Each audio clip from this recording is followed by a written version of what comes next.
Thursday, February 5th. RCMP have charged a fourth person in connection to the quadruple homicide on Carry the Kettle, Nakota Nation. It is very hard to walk into those houses and look someone in the eye that has been waiting for an ambulance for multiple hours. Saskatoon paramedics have voted in favor of strike action.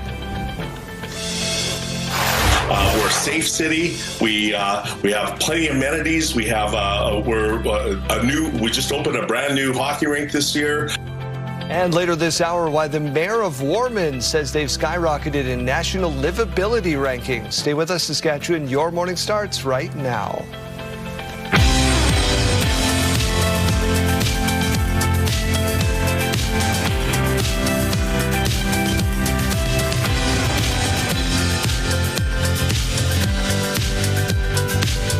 To Your Morning Saskatchewan, I'm Daryl. And I'm Kayleen. Thanks for starting your Thursday with us. Today we celebrate her. Why? Because it is National Weather Person's Day. I do accept gifts. She accepts all forms of gifts. I looked it up. It's a holiday that commemorates the birthday of John Jeffries, who was born on this day in 1744. He's one of the first weather observers, apparently. Okay, well, congratulations to him. And yeah, I'll be waiting for my offerings at my desk today. You should get them because we got some records broken. Yeah, 8 daily maximum temperature records broken in the province yesterday, and I'm going to be breaking down all those areas in just a few minutes. It's going to be slushy out there too. When you're walking your dog, you're going to want to wash that pooch. 6:01, let's get to news. Police have now charged a fourth person in connection to the quadruple homicide on Carry the Kettle, Nakota Nation. On February 4th, 2025, Tracy Hodamani, Sheldon Quaisance, Shauna Fay, and Terry Jack were all killed in the community, which is about 100 kilometers east of Regina. Mounties and members from the File Hills Police Service have now arrested 67-year-old Lauren Elvis Hodamani from Carry the Kettle, now charged with 1 count of accessory after the fact to murder. 3 others have been previously charged in relation to the homicide. This accused will appear in Fort Capel Provincial Court later this morning. A man who pleaded guilty in the murder of his wife prior to a retrial is hearing arguments regarding his parole today. Jason McKay was first arrested and convicted of second-degree murder in 2020 for the 2017 killing of his wife, Jenny Campbell McKay. He was sentenced to life behind bars and was ineligible for parole for 17 years. Following a successful appeal, McKay pleaded guilty to the same charges last month, meaning he will receive a life sentence again. The Crown is now arguing for 18 years of parole ineligibility, while the defense is requesting 12. Regina police have charged a 33-year-old woman with first-degree murder in the city's first homicide of 2026. 56-year-old Michael Ross was found dead inside a home on the 1400 block of Princess Street. An investigation led police to a home on the 3700 block of Dudney Avenue. 33-year-old Shyla Kiwatin was arrested and charged yesterday with murder and indignity to a dead body. 3 others are charged in the case. Kiwatin will be in court next week. A rare one-on-one meeting was held yesterday between the Prime Minister and Conservative leader. We have been working to fast-track anything that we believe, however modest, might make life a little more affordable, a little safer, and our economy a little stronger. Following the meeting, Mark Carney posted to social media writing, "We need Parliament to move swiftly to deliver for Canadians." Pierre Poilievre also posting, saying in part that he offered specific suggestions on how to bring back investment and restated the offer from Conservatives to help in the Canada-US negotiations.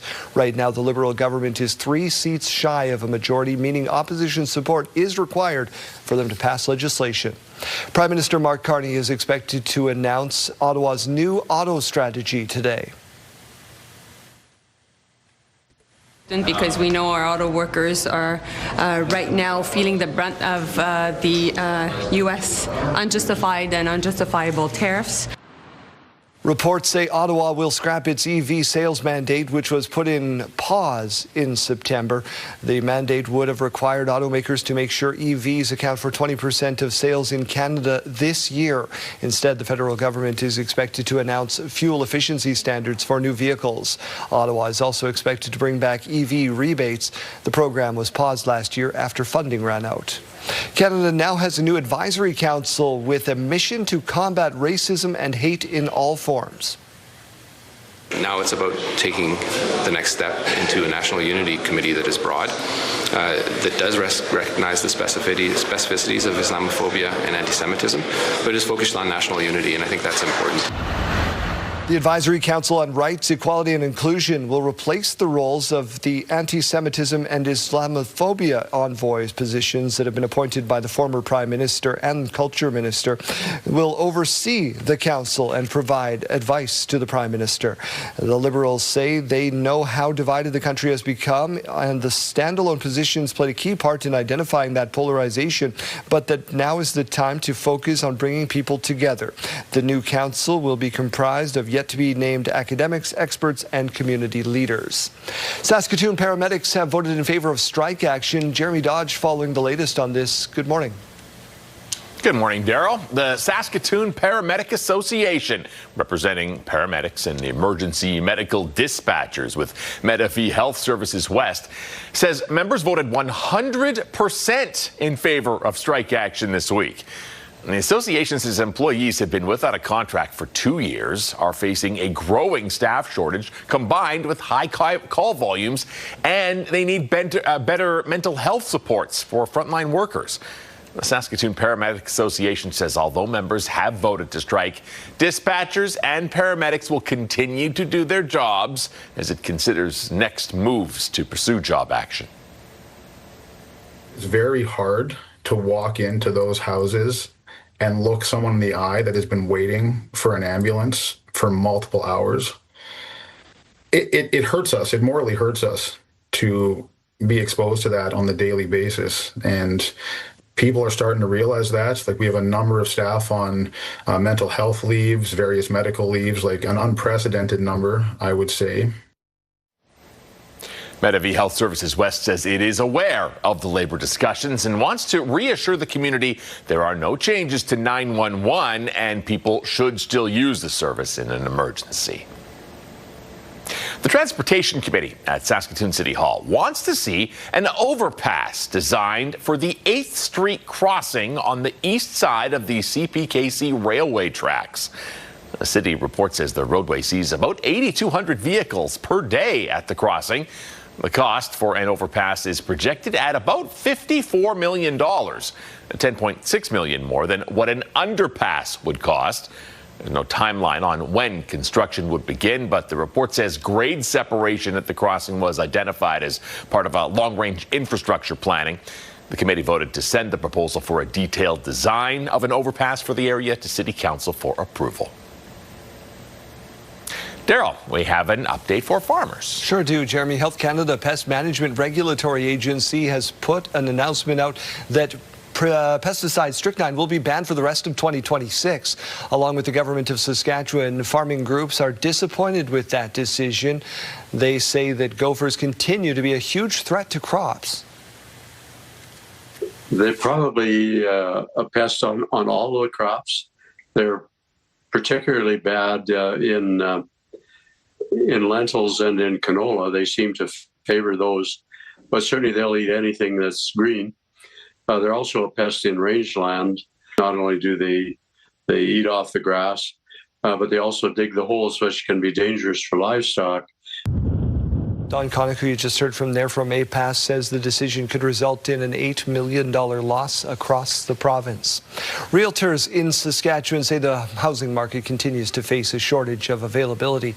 One Regina realtor we spoke to says the market is great for sellers right now. As for people continuing to compete for homes that meet their price range. Currently, Regina has just over 200 homes for sale in the city, half the normal amount. Communities are also facing the same issue of not having enough inventory, resulting in strong prices. The governments need to get out of the way. There's so much regulation. The costs are high just to get through the red tape and everything. I think just get out of the way and let the builders build and build some inventory.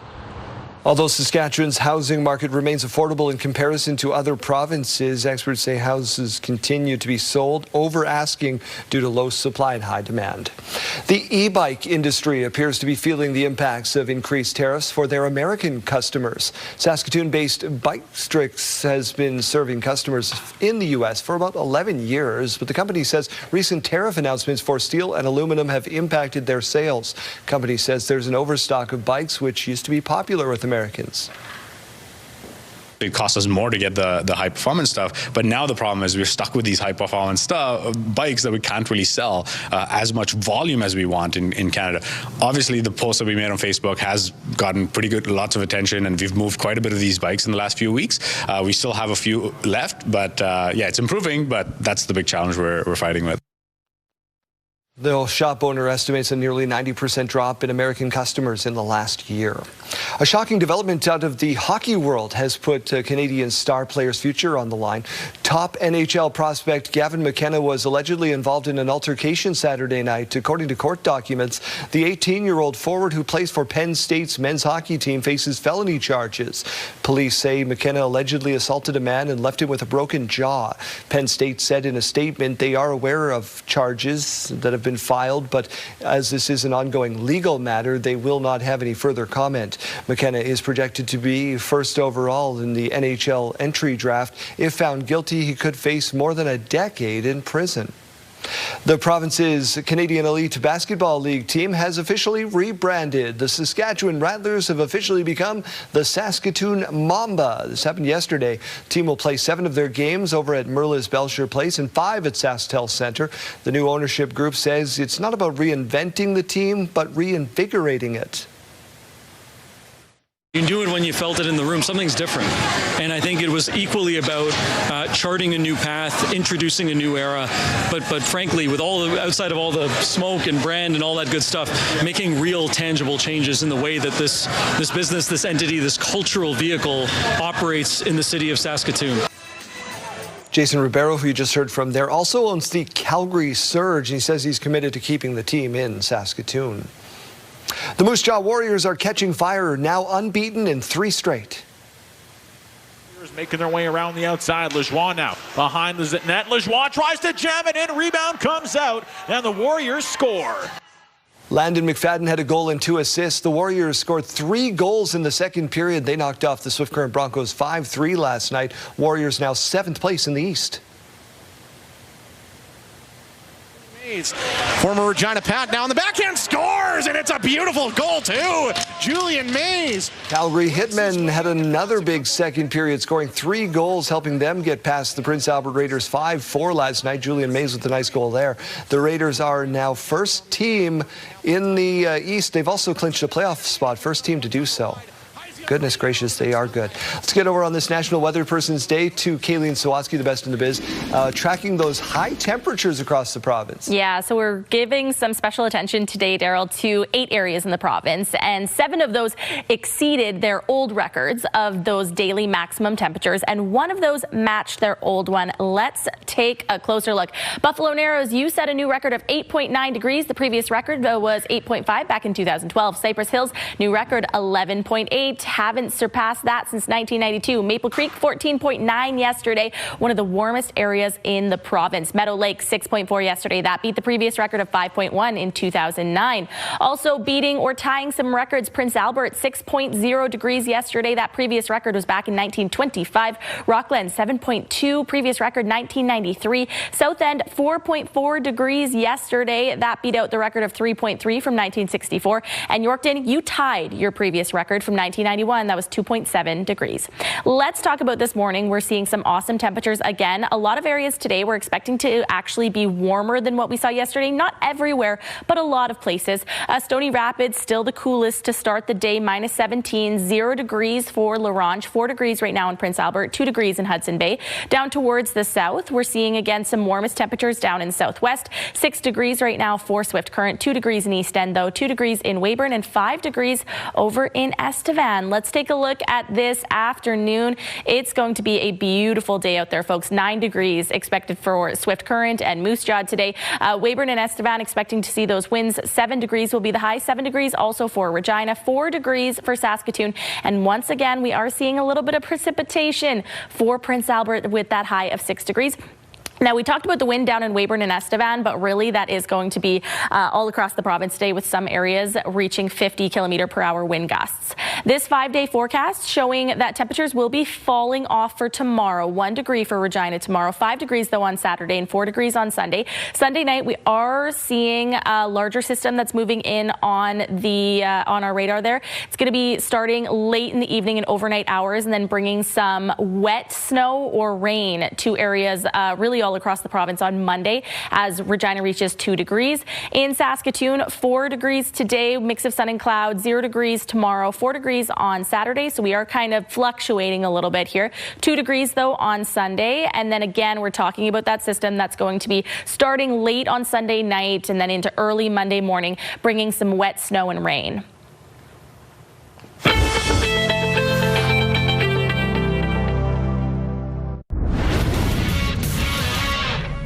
Welcome inside the Sports Center newsroom. Jermaine Franklin with your must-see moment from Wednesday forward. We are heading to Sunrise, Florida. Bruins visiting the Panthers first period. Michael Eyssimont gets sprung on a break. Nice reverse there by Eyssimont to get through and by Bobrovsky. Simply lovely. That is your must-see moment from Wednesday. Thursday on TSN, you can see NBA action when the Wizards take on the Pistons. Coverage starts at 7 Eastern, 4 Pacific. That's all from the Sports Center newsroom. Have a great day.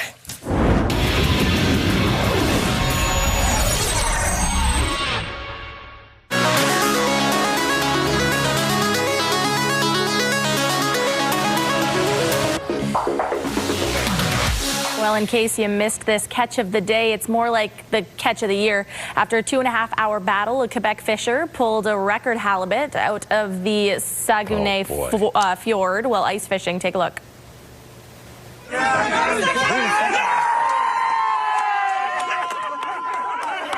The 244-pound Atlantic halibut set a new benchmark for the area, which is a scientific winter fishery project. It's a great sign as they try to rehabilitate the halibut population. You want a picture of that to prove it to your friends?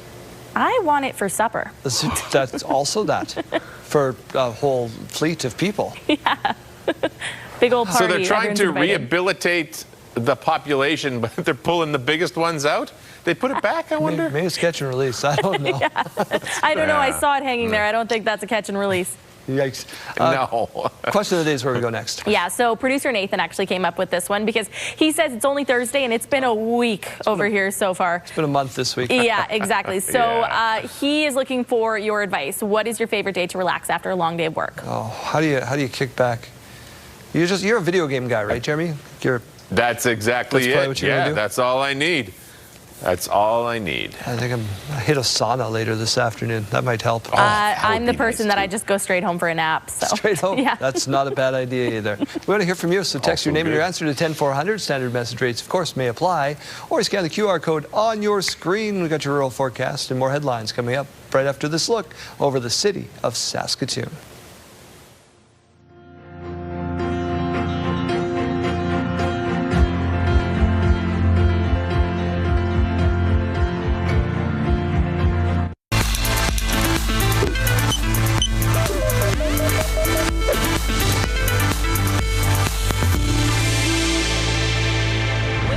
Participation in sports is at an all-time high. And to help those athletes avoid big injuries and play safely, the International Olympic Committee has established a set of guidelines.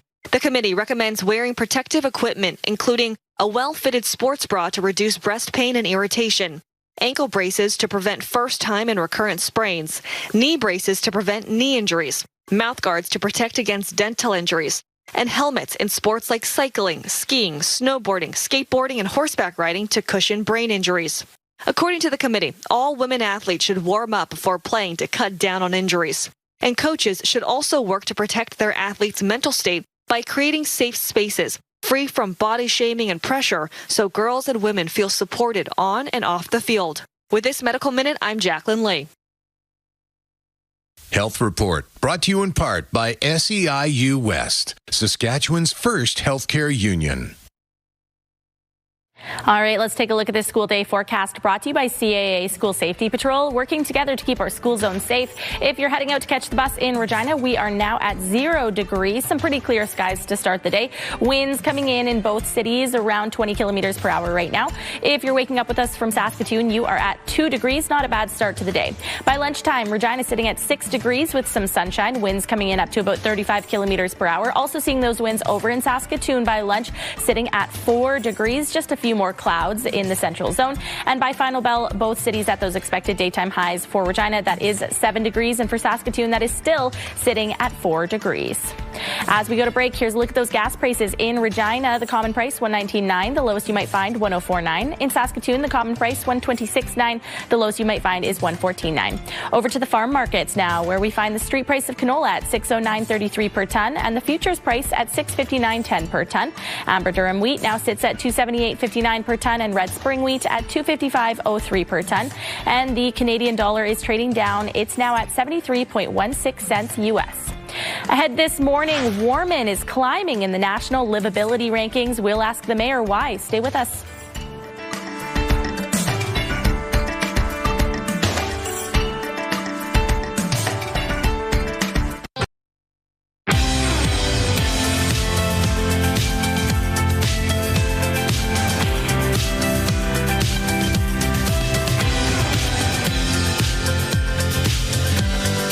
Morning, 6:30. Let's get right to your headlines on this Thursday. Saskatchewan's new complex needs shelters have been extremely busy during their first year and a half of operation.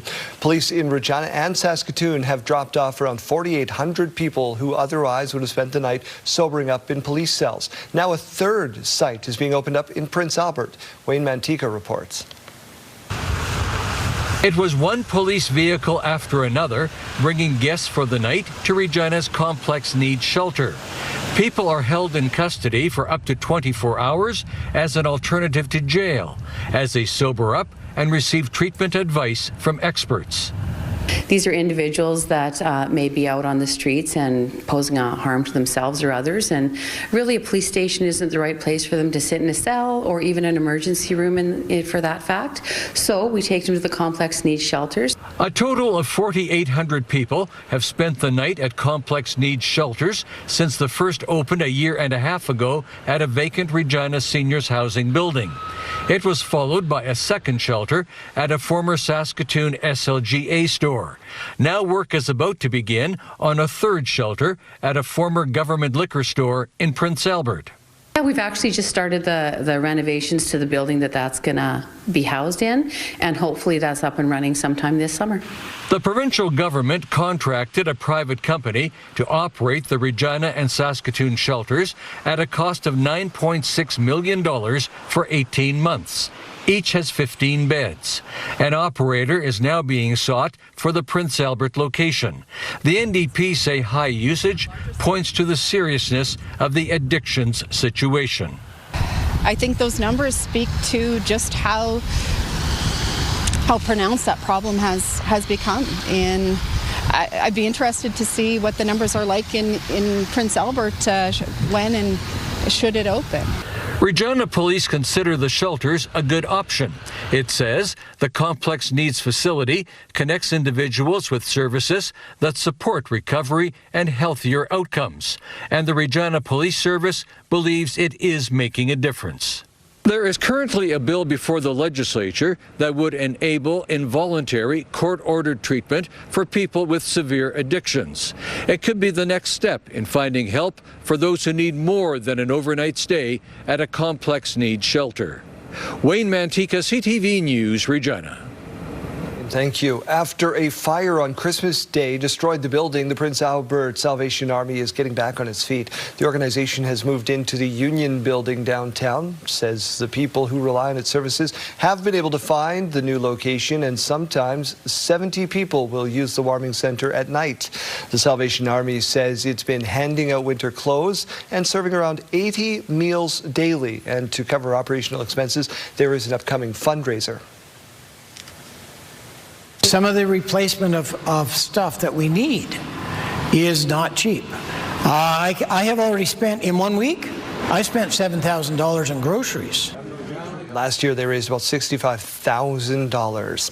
Prince Albert's mayor says the city is being asked to contribute tens of millions of dollars to the Victoria Hospital redevelopment. During a State of the City address this week, community leaders were told the Saskatchewan Health Authority approached the city requesting a $30 million contribution to the long-running hospital project. According to the NDP, the request contradicts statements in the legislature when the Premier and Health Minister says the hospital would be exempt from any community share. The government said in a statement this arrangement is not new and the case with all the healthcare facility projects is the same. My honest and sincere intent was to convey to the public that we're a growing city, that we're progressive, and that we really need to figure out how we're going to manage through the financial challenges. And it wasn't to create fear or panic. It was just simply to say this is the current state.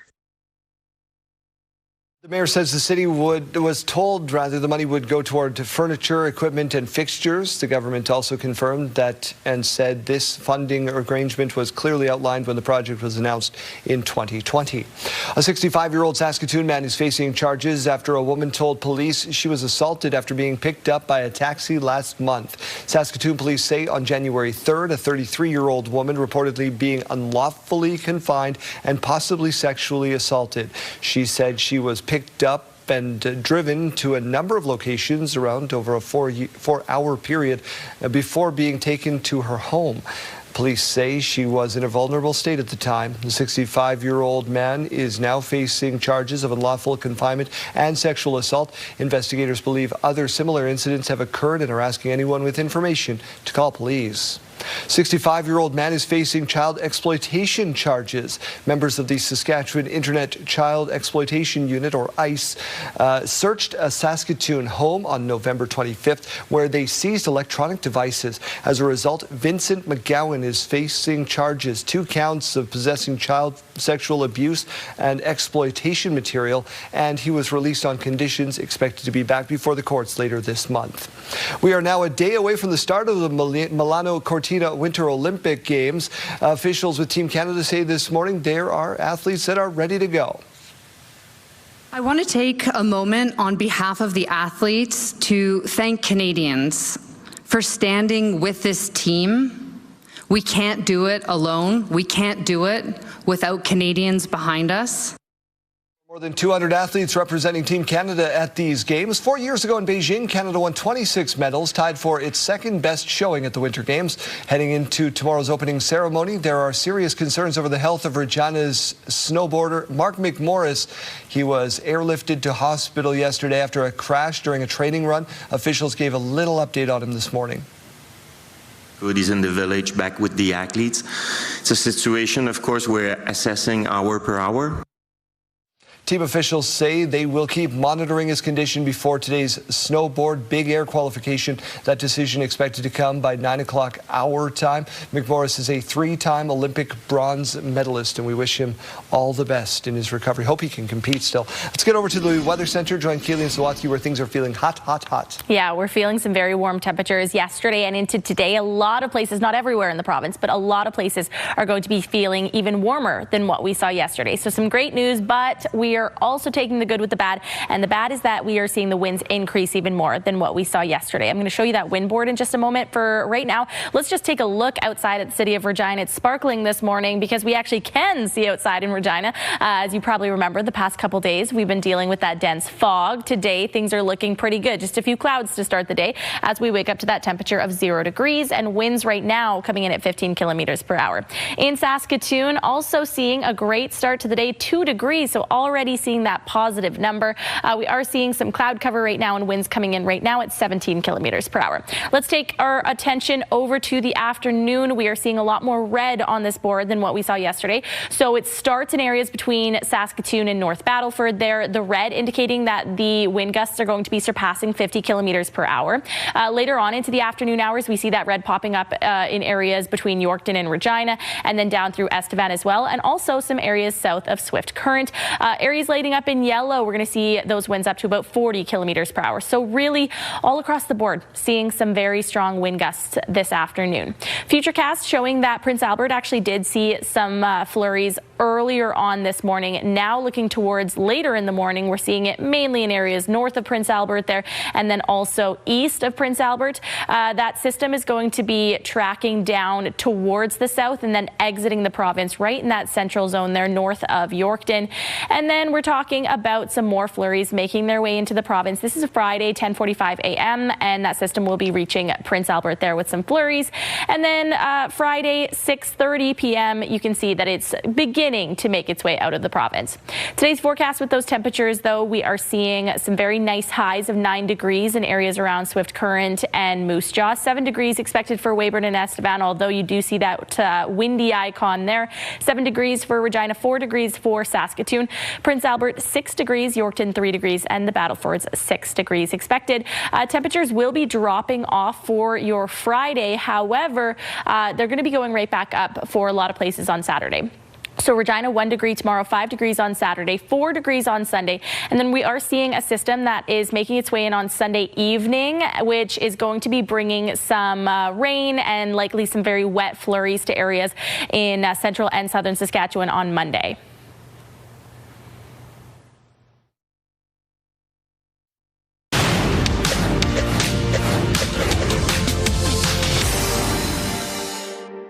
Barrick Mining says gold production in its fourth quarter was 5% higher than the previous quarter. Barrick also reported record quarterly cash flow and raised its dividend. The Toronto-based mining company is expecting gold and copper production to be in line with guidance this year, and Barrick's share price has jumped up about 50% in the last 3 months, thanks in part to an increase in the price of gold. Suncor Energy is reporting record production during the fourth quarter of 2025. Shares of the Calgary-based energy company rose 3.6% to a record high after the company reported earnings. This comes even as workplace safety in the oil sands comes under renewed scrutiny following 2 recent deaths. Suncor's chief executive says workers' injuries and incidents are down 70% in 3 years. Those are your morning business headlines. For BNN Bloomberg, I'm Lindsay Biscaya.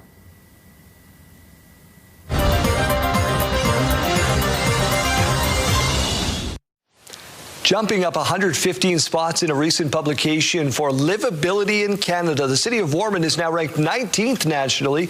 And why? Why, we want to know. So for that, we turn to the mayor, Gary Philipchuk. Good morning. Thank you so much for doing this. Good morning. You're welcome. That is a 100-spot jump. Were you surprised when you saw the number, or was that an expectation for you?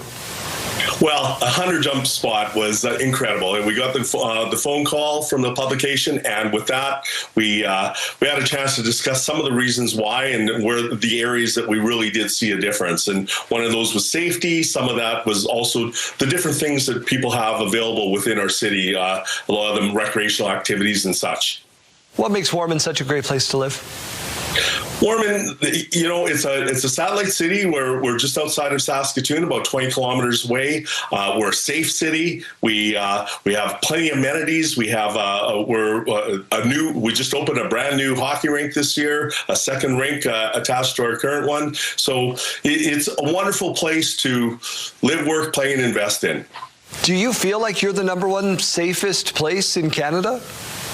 Well, I think it's one of those things that as a small city, any stat can really change that fairly quick. But I think our advantage right now is that we really do have a community that cares. They watch out for each other. And I think we work together to really try and keep that standard. And the services we have are we're proud of, from our RCMP to our Warman Fire Rescue and our teams of emergency services. So we're proud of what we have, and we're always trying to improve on that.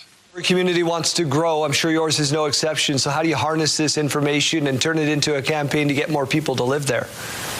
Yeah, we're continuing to be out there. We're trying to get our name out there of all the great things that are happening. We're sharing our story as much as we can, but at the same time, we're taking care of our services. We're looking at a new public works building coming up this year. We're looking at expansion and renovation of our RCMP and City Hall to really to be able to expand our services and build capacity. We even added some entertainment options. People don't have to go to Saskatoon to see great hockey. They can see the Wolverines right in town. That's been a great addition to our city with entertainment. Another game tonight, or another game coming soon. But you're exactly right, where we have that opportunity for family entertainment, and it really has been a good energy for our city to have that quality of hockey here in Warman. Just tell me how we can find places to live there. I mean, if most communities like this in this province, if a house goes up for sale on Thursday, it's sold on Friday. Is that the same case there? Well, the developers also know that we're doing well, so we see a lot of new housing coming up in about 3 or 4 of our areas throughout. So if you come to Warman right now, you'd see a lot of houses coming up. We've really worked hard on high density. We've actually added an incentive. That was another reason that our fast ranking is that we've added some rental incentives to build more rental properties, because we're having trouble finding employees for some of the new businesses that are here. And so some of that was to make sure that they have some affordable housing to be able to live in when they work here in Warman. Great problem to have. Thank you so much, Mr. Mayor. Appreciate it, and congratulations. Thank you very much. All the best.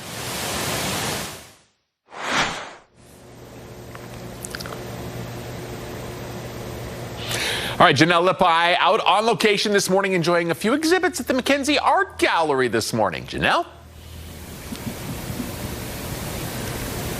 All right, John. Well, thank you so much for being here once again down at the Mackenzie Art Gallery. I've got his executive director and CEO, John, here with me here this morning. Now, John, tell me a little bit about this exhibit that we are in right now. Well, we're in the exhibition for the Governor General's Award in Visual and Media Arts. It is one of the most prestigious awards for established artists. Normally happens in the National Gallery of Canada, but this year they're doing something different. They're hosting it here in Regina, which I think is a wonderful way to showcase Saskatchewan's role in Canadians' cultural ecology. This celebrates the most moving and exciting artists in Canada and curators. So you've got examples like Kent Monkman here from Fisher River Cree Nation, not too far away, into all of the artists from photographers to furniture makers. It's a beautiful exhibition and honor to be hosting it here in Regina. It is absolutely gorgeous in here. Tell me a little bit about the significance of being able to present these pieces to the public. Yeah, well, so this is the one stop where you're going to get to celebrate these artists this year. For the Governor General's Award is one of the most prestigious in Canada, and they have started something new where they see it's a national award, so they're going to tour it to other cities every year, a different city in Canada. They decided they wanted to start here at the Mackenzie in Regina, just because we're that special, I think. I think so too. This is an incredibly special presentation that you guys have. Thank you so much. Once again, this is down at the Mackenzie Art Gallery. Tons of beautiful pieces to come check out.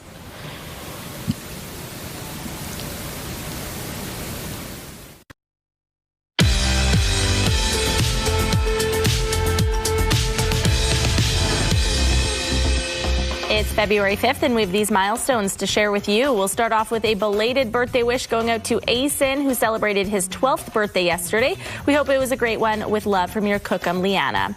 Also celebrating yesterday was George. Here's to another year of memories and laughter, with love from your family and friends. And celebrating today is Lola. Happy 7th birthday. This shout out coming from your mom, dad, and brothers. Enjoy your special day. And last but not least, happy 3rd birthday to Ripley. We hope you have a great day filled with adventure. With love from your mom, dad, Parker, and Russ. Milestones, brought to you by Harbor Landing Village, an award-winning senior care and living community in Regina. If you have a milestone coming up, send us an email to yourmorningsaskatchewan@ctv.ca or simply scan that QR code on your screen. Please send those in at least one day in advance.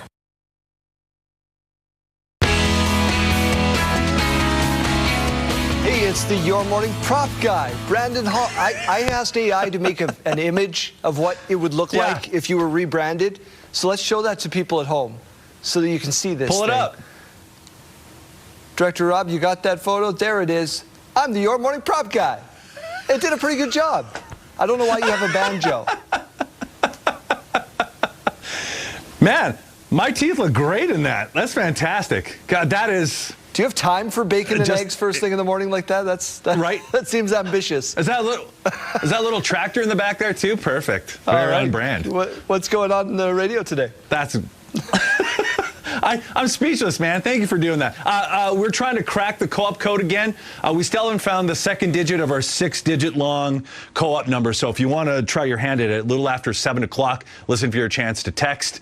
I will get you on the air. We'll try to break the code, and hopefully you can win over $400 in gift cards to Sherwood Co-op. So crack the code. Find all the details at purecountry927.ca.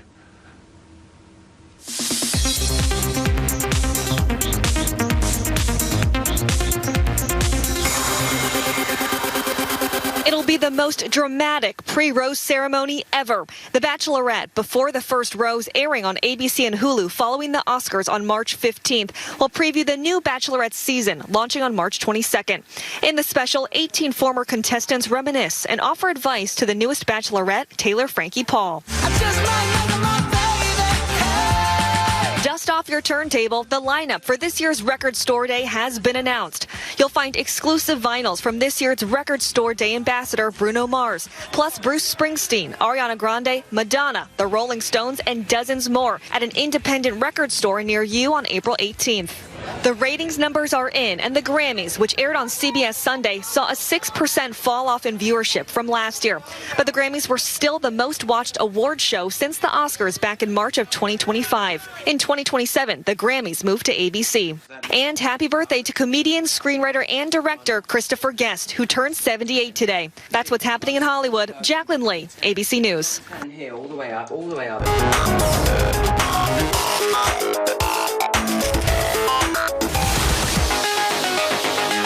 Begins with a fun challenge you can try with your partner. This is like a monkey. Look. Okay, well, I can't turn the engine on. No, stop. I can't turn This man wanted to prove to his wife that she was wrong when she told him that he wouldn't last a day wearing fake nails, so he put them on. Tried to give an everyday task a go. When I tell you this is so true, I can't even last a day with fake nails on. If you see me ever, I have plain bare nails. I do not wear fake nails. They're very annoying. The click clack. Oh, look at that. I thought, didn't it say this was a fun challenge? Fun? It depends on your definition of fun. Yeah, you try to type with fake nails, and it's the little clickety-clack, clickety-clack. It's just, it's not for me. It'd be tough. Oh, that's tough.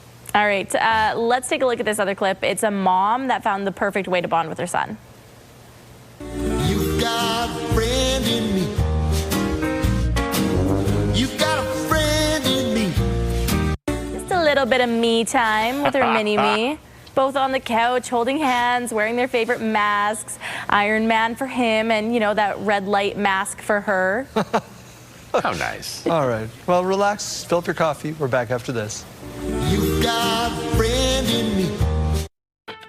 It's Thursday, February 5th. RCMP. Fourth person in connection to the quadruple homicide on Carry the Kettle, Nakota Nation. Some of the replacement of stuff that we need is not cheap. I have already spent, in 1 week, I spent $7,000 in groceries. After a fire on Christmas Day destroyed the building, the Prince Albert Salvation Army is getting back on its feet. You can do it when you felt it in the room. Something's different. And I think it was equally about charting a new path, introducing a new era. The Saskatchewan Rattlers are no more. The CEBL team is now known as the Saskatoon Mamba. Reaction coming up. Stay with us, Saskatchewan. Your morning starts right now.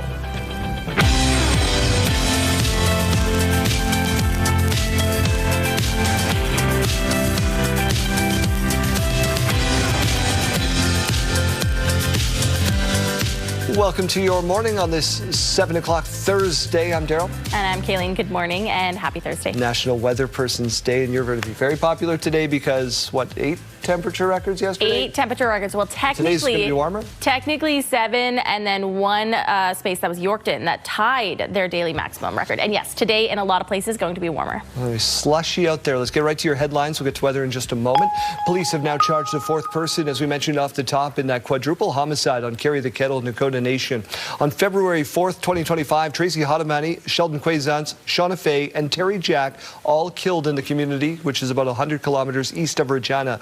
Mounties and members from the File Hills Police Service have now arrested 67-year-old Lauren Elvis Hotamani from Carry the Kettle, now charged with 1 count of accessory after the fact to murder. 3 others previously charged in relation to those homicides.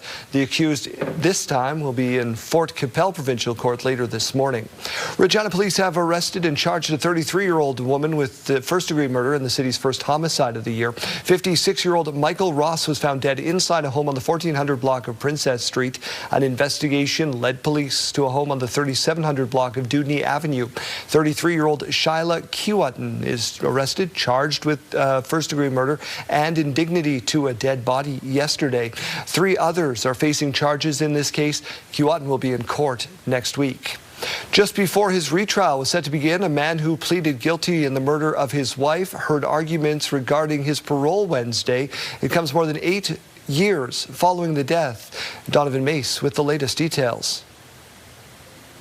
For a second time in 6 years, Jason McKay, the man who's confessed to murdering his wife Jenny Campbell McKay, her family, her friends, and a judge hearing arguments of what is a fit time behind bars before he is eligible for parole. Jenny was brutally killed in September 2017, stabbed more than 20 times by Jason, who was first convicted of second-degree murder in 2020, sentenced to life behind bars, and ineligible for parole for 17 years.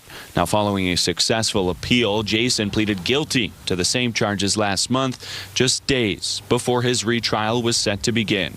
Victim impact statements read in court detail how going through the process a second time has brought back a terrible sense of grief for her family.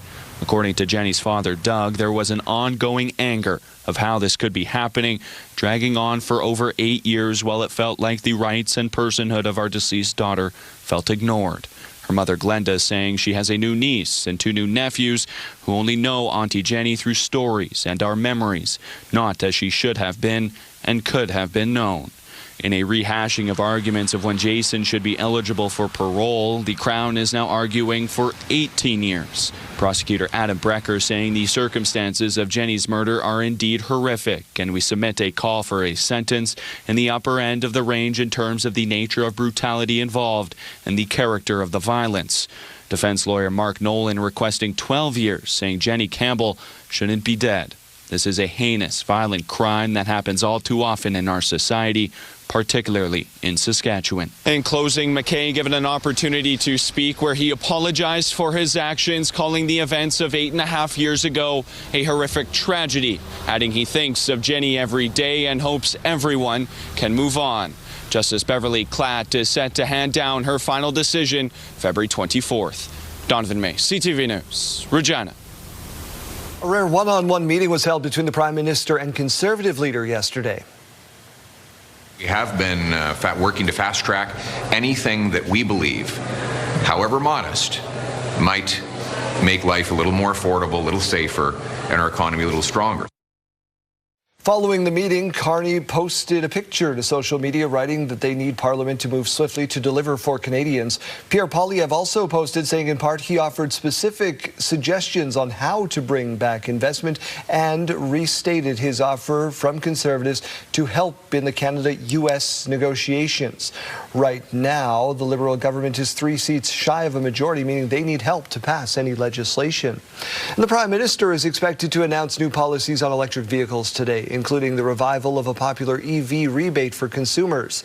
Government and industry sources say the strategy will scrap the EV sales mandate in favor of new vehicle emissions standards. The EV mandate would have required that 20% of all vehicles, new ones sold, be electric. Starting this year, the target would have risen to 60% by 2030 and 100% by 2035, but under pressure from the provinces and automakers, Carney paused that plan last fall and ordered a review. According to sources, Ottawa will also launch a $1.5 billion EV infrastructure fund.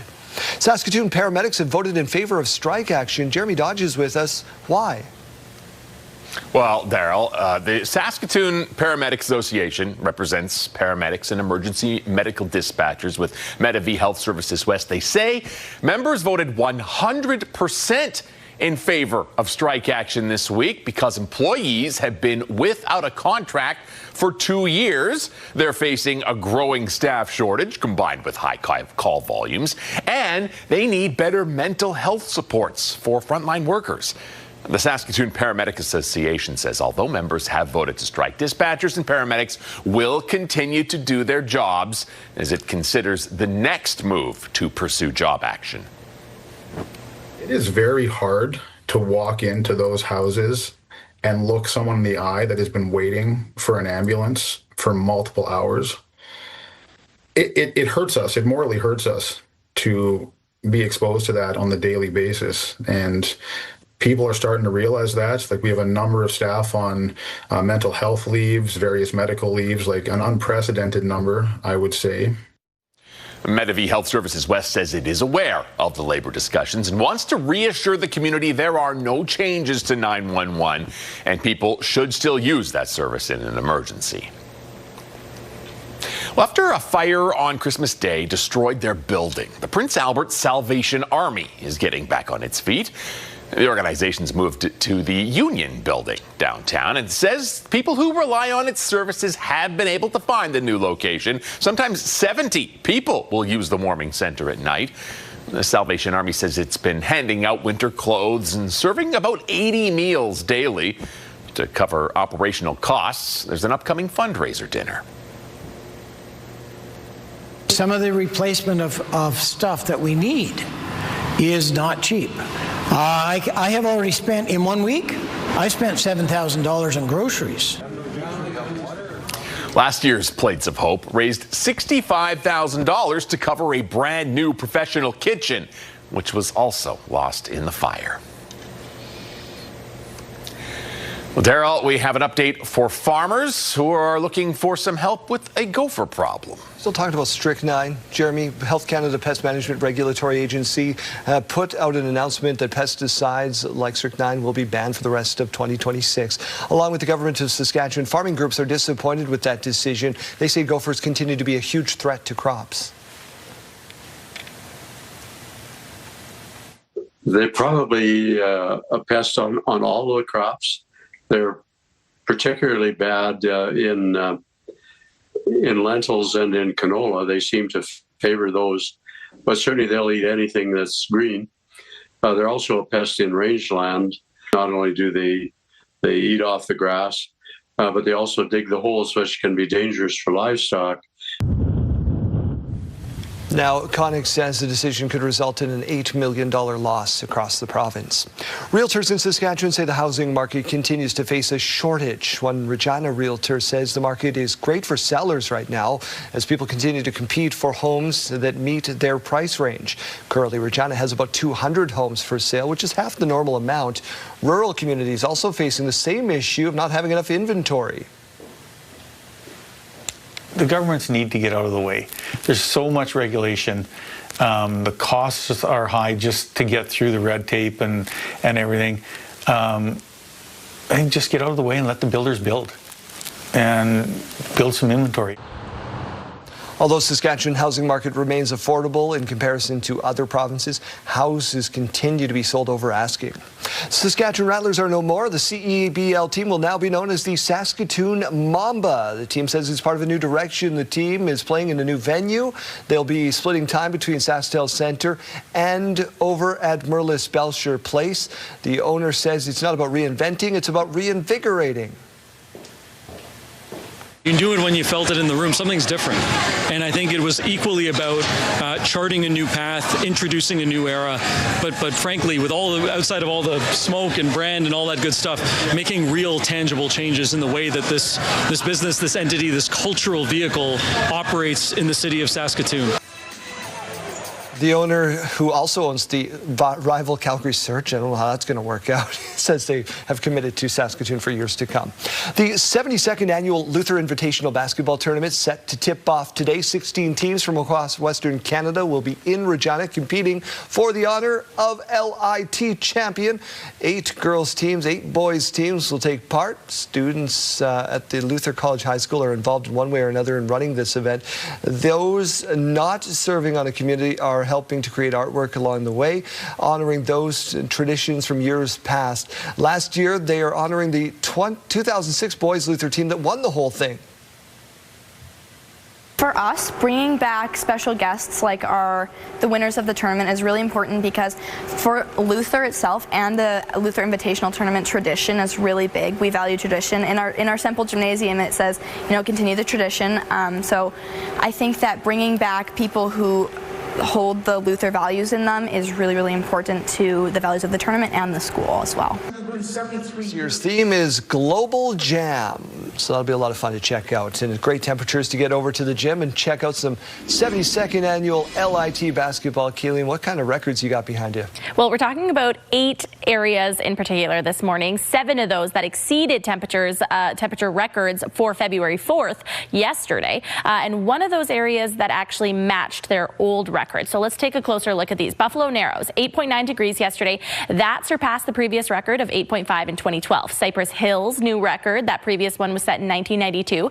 Maple Creek, 14.9 degrees yesterday, if you can believe it. Wow. And that previous record for February 4th was 12.8 degrees in 1964. Meadow Lake, 6.4 degrees yesterday. Previous record was back in the year 2009. Prince Albert, 6.0 degrees is where you peaked in the afternoon yesterday. Previous record was 4.4 back in the year 1925. Rockland, 7.2 degrees. Previous record was 1933. South End, 4.4 degrees. It doesn't seem like much, but it does beat the previous record of 3.3 degrees back in 1964. And Yorkton, you tied your previous record from 1991. You peaked at 2.7 degrees yesterday. Let's turn our attention to this morning. Minus 18 to wake us up in Stony Rapids. That's really the far north where we're seeing those pink colors on your screen. Everywhere else, we're seeing some nice blue colors, and down towards the south, even seeing some of those light blue colors. You can see into Alberta, we're seeing green. That's because Alberta is continuing to see some very warm temperatures today. Lethbridge actually reaching 20 degrees yesterday. 7 degrees right now, though, in Swift Current, 2 degrees in Moose Jaw, 1 degree in Weyburn, and 3 degrees in Estevan. Later on this afternoon, it's not quite 20 degrees, but hey, it's still well above that seasonal average. 8 degrees expected now for Swift Current, 9 degrees for Moose Jaw with that mix of sun and cloud. You are seeing some windy icons in Weyburn and Estevan, but I will tell you that is not going to be exclusive to those 2 areas today. We are going to be seeing the winds gusting up to about 50 kilometers per hour in some areas in the province today. So although we are seeing some very nice temperatures above that average, we do have to talk about those winds, and it's going to be cooling it down a little bit. So Regina's high today is expected to be 7 degrees, that air temperature, but with the wind, it could be feeling more like 3 degrees. 1 degree tomorrow, so we are dropping off a little bit. 5 degrees for Saturday, so getting right back up to some beautiful temperatures for your weekend. 4 degrees on Sunday. Sunday evening, we're expecting a system to be rolling through the province. It's going to start overnight, as I mentioned, and then bringing some wintry mix of precipitation on Monday to a lot of areas. Regina peaking at 2 degrees with that rain and snow. In Saskatoon, 4 degrees today, 0 tomorrow.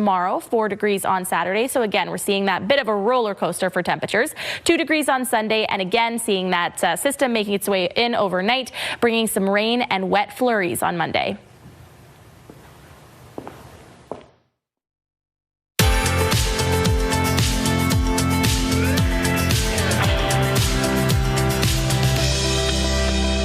look at our rural forecast, we're seeing some really nice temperatures above that seasonal average today, but we are also seeing some very light precipitation, mainly in the later parts of the morning for some areas in central Saskatchewan, pushing away for the afternoon. Spiritwood 6 degrees, 4 degrees for Watrous with a mix of sun and cloud, and Wynyard 4 degrees. Down towards the south, Maple Creek expecting once again 14 degrees today. East End 11 degrees, 9 degrees with that sunshine for Rockland, 7 degrees in Pilot Butte, and some wind down in that southeast corner, 5 degrees for Carlisle.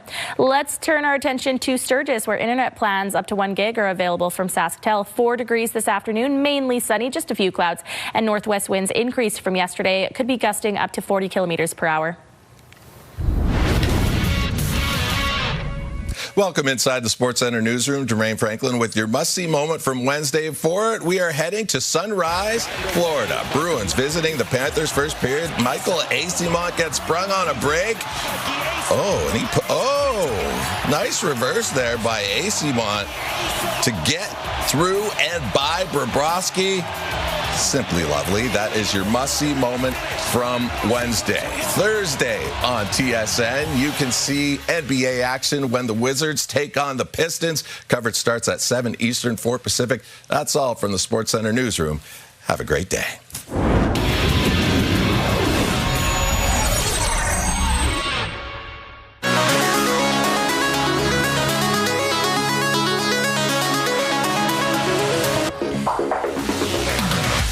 You missed it. This one's got the internet on fire right now. Tate McRae facing some heat after appearing in this ad. I'm trying to get to Milan. Then it's the weekend with America's best skating for gold. You telling me you couldn't find an American pop star to do a similar commercial? Tate McRae grew up in Calgary, but in this clip she's talking about America and the Olympic athletes who will be competing. So how do we feel about this? Most people online say, don't love it. I mean, I think everyone in this station knows I have never been the biggest Tate McRae fan. Everybody has different taste. I don't love it, and I don't love that she's not supporting Team Canada. Yeah, I'm with you. She's allegedly dating Jack Hughes, who is one of the American hockey players right there on your screen from the New Jersey Devils. So yeah, it makes sense when you think about it. that. But yeah, everyone gets a payday, but at the same time, support your country. I hear you. Let's get to the question of the day. Most of the internet agrees with you too. What is your favorite way to relax after a long day at the office? Is what we've asked you at home. You can text in. You can scan that QR code to enter. What do we got? Well, let me tell you, I think a lot of people had a long day at work yesterday and they slept in this morning because not a lot of answers so far on our text line. Heather saying, sitting back and watching one of my favorite shows. I know that's something that I like to do after a long day at work as well. But we want to hear from you. Text your name and your answer to 10400. Standard message rates may apply, or scan that QR code on your screen. Hopefully, we'll be talking about what you do to relax and unwind after a long day of work in about 1 hour.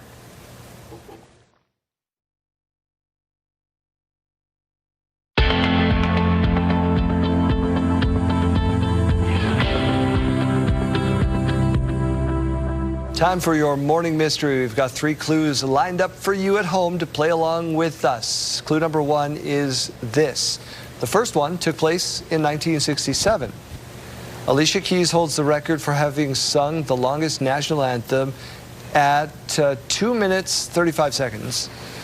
And clue 3, each team playing in it gets 108 footballs. Oh, so it's got to be related directly to this weekend. I hear clapping from the control room to make fun. I'm going to guess Super Bowl. Everybody's going to guess Super Bowl. Something about the answer is the Super Bowl, of course, which you can see this weekend right here on CTV as my Patriots beat Jeremy's Seahawks. Studio consideration provided by Father's Furniture, specializing in quality Canadian-made furniture. School day forecast is brought to you by CAA School Safety Patrol, working together to keep our school zone safe. We are now into the positives for both cities. Saskatoon has still been sitting at 2 degrees, but Regina now up to 1 degree. Just a few clouds to wake us up in Saskatoon. Clear skies for Regina right now. By lunchtime in Regina, sitting at 6 degrees. Winds coming in up to about 35 kilometers per hour. Sharing those winds is Saskatoon, but sitting at 4 degrees at that lunchtime hour. And by final bell, Saskatoon will be staying at that expected daytime high of 4 degrees, but Regina will be bumping up just 1 degree up to that expected daytime high of 7 degrees. As we go to break, here's a look at those gas prices in Regina. The common price, $119.9. The lowest you might find, though, today is $104.9. In Saskatoon, the common price, $126.9, and you might find it for as low as $112.9. Over to the farm markets, where we find the street price of canola at $609.33 per ton, and the futures price at $659.10 per ton.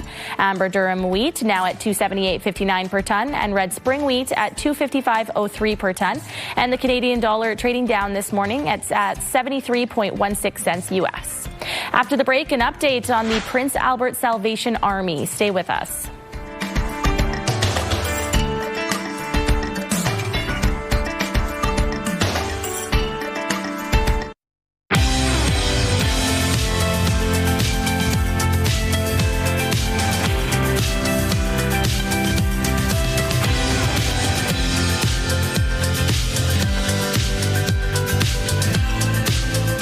Welcome to your morning, Saskatchewan. It is just about 7:30. Let's get to your headlines. The Prime Minister is meeting with the Big City Mayor's Caucus today, talking how Ottawa can better support municipalities as it pushes to build up the country.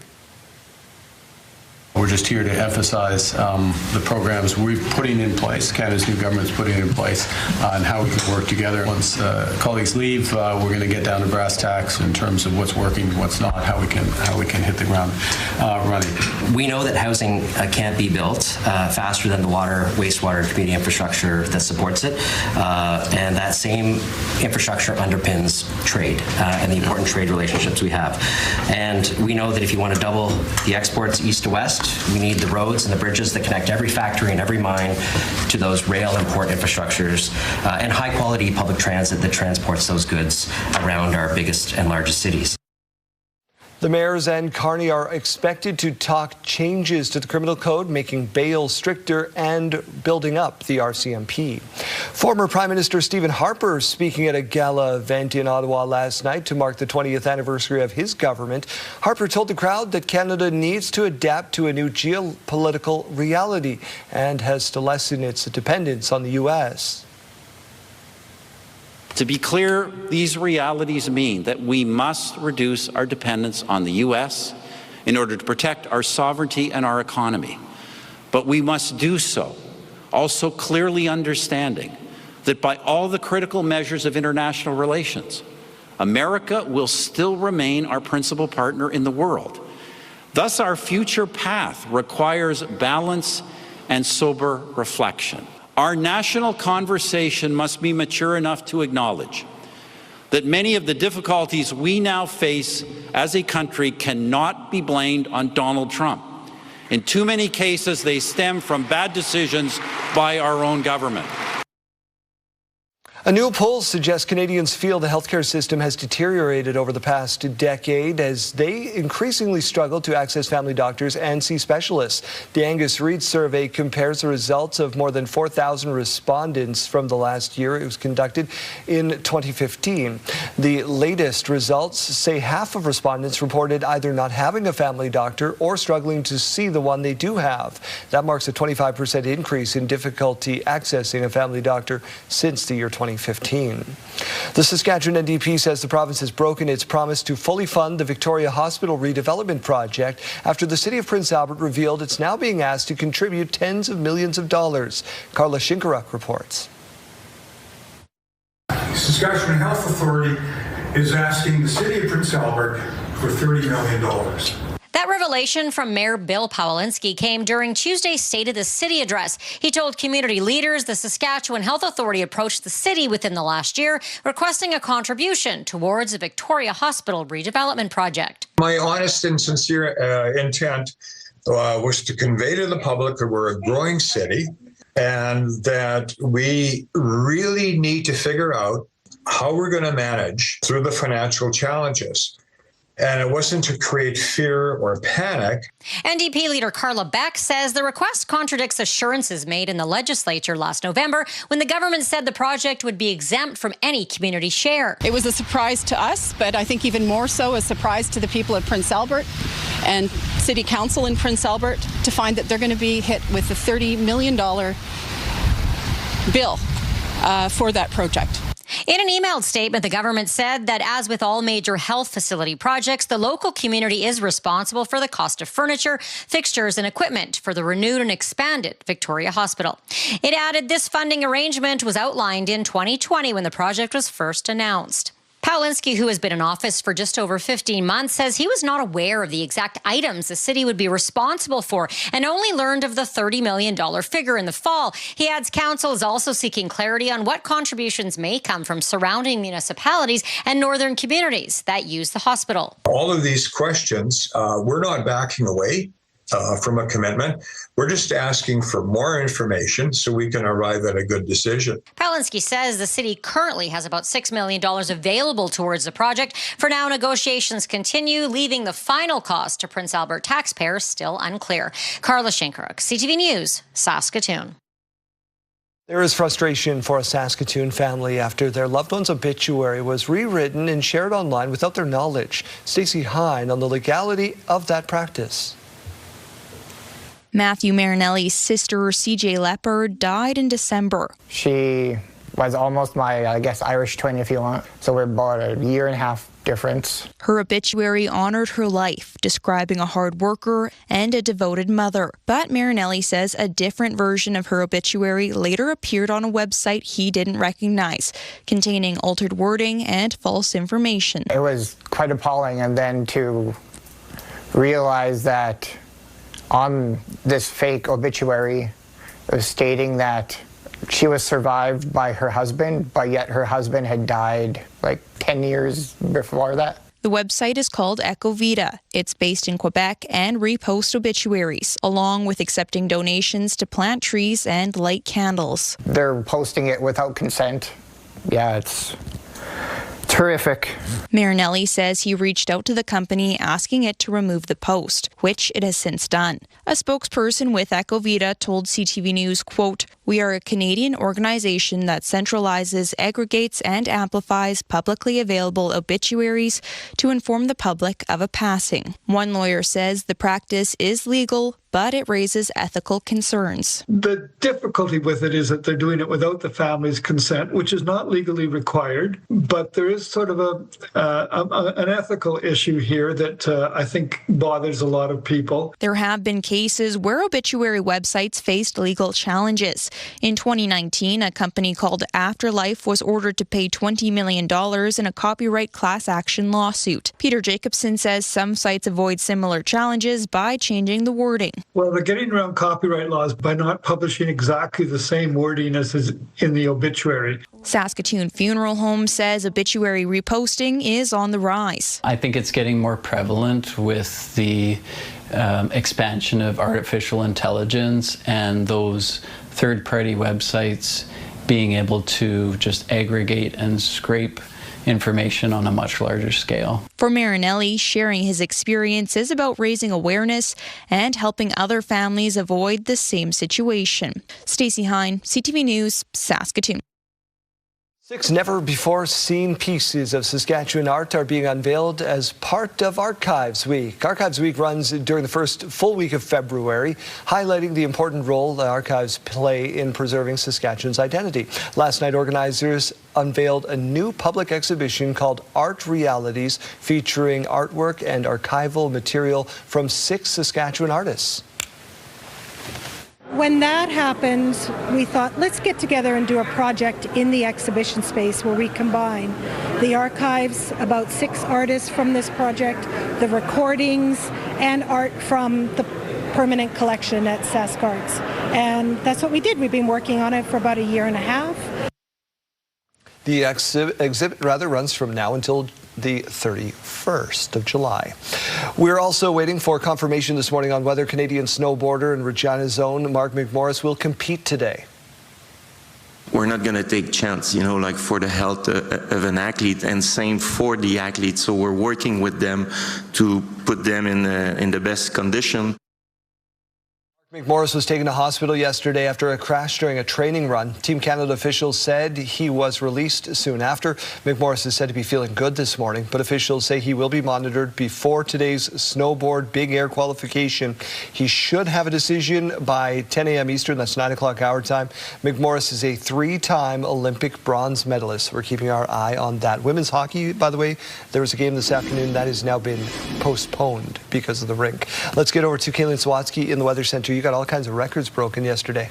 Yeah, well, we were talking about some of those maximum temperature records that were broken in 7 places in the province yesterday. Yorkton, though, tied their previous record. I'm going to show you those a little bit later on in the show. For right now, though, I do want to show you our radar and satellite because we're talking about some roads that are possibly very wet this morning. Areas around Prince Albert, even some rain in areas around Saskatoon or just east of Saskatoon. So just be careful out there. If you're waking up in an area or a rural area even that we're seeing some of that rain activity from earlier on this morning, then definitely take it slow. The Futurecast showing that the system is pulling away from Prince Albert. This is current, what you're looking at on your screen right now, but into the later parts of the morning we see it really disappearing from areas around Prince Albert, mainly up north, still seeing some of those flurries. And then by about 6 p.m. it's fully out of the province, so we're not really talking about a whole lot of precipitation down towards the south today. It could just be a few little blips of the radar. It's not going to be sticking around. Friday, we do see in the very early morning hours a very small system that's making its way in from Alberta. So this is bringing with it some snow and then just a little bit of sleet that could be falling from the skies as well. By about 10:15 a.m., we're seeing it reaching Prince Albert. So again, talking about some more flurries for that area tomorrow. Today's wind gusts, we are seeing them elevated in the morning hours in areas between Saskatoon and North Battleford, surpassing 50 kilometers per hour. And then later on into the afternoon, we're seeing them over between Regina and Yorkton and down through Estevan as well. So keeping in mind today that the temperatures are going to be really nice, but the winds are going to be impacting these air temperatures. Swift Current up to about 8 degrees today, though. Moose Jaw 9 degrees. Regina looks like we'll be peaking about 7 degrees, but with that wind, could be feeling closer to about 3 degrees. Saskatoon about 4 degrees. Weyburn 8 degrees, and Estevan 7 degrees. Let's take a look at this 7-day forecast now. We do see temperatures fall off for our day tomorrow. 1 degree expected for Regina, but then getting right back up on Saturday to about 5 degrees. Sunday, 4 degrees expected. A very nice afternoon with sun and clouds. It's in the evening hours and overnight that our radar is showing some precipitation making its way in from Alberta yet again. And this is going to be bringing some rain and flurries to the area on Monday as we reach 2 degrees, dropping back off into those negative temperatures on Tuesday, but still not looking too bad. In Saskatoon, falling off to 0 degrees tomorrow, back up to 4 degrees on Saturday, 2 degrees on Sunday. And again, we're talking about that weather system making its way in overnight, bringing some mixed precipitation for Monday.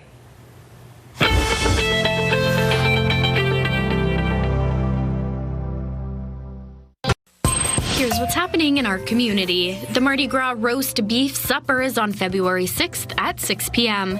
It's being held at Our Lady of Peace Church on the 400 block of Broad Street North. And for more information, you can call 306-543-0421. The Weyburn Old Time Dance is on February 6th at 7:30 p.m. It's being held at Cecilia's Banquet Hall in Weyburn, and for more information, you can call 306-861-9929.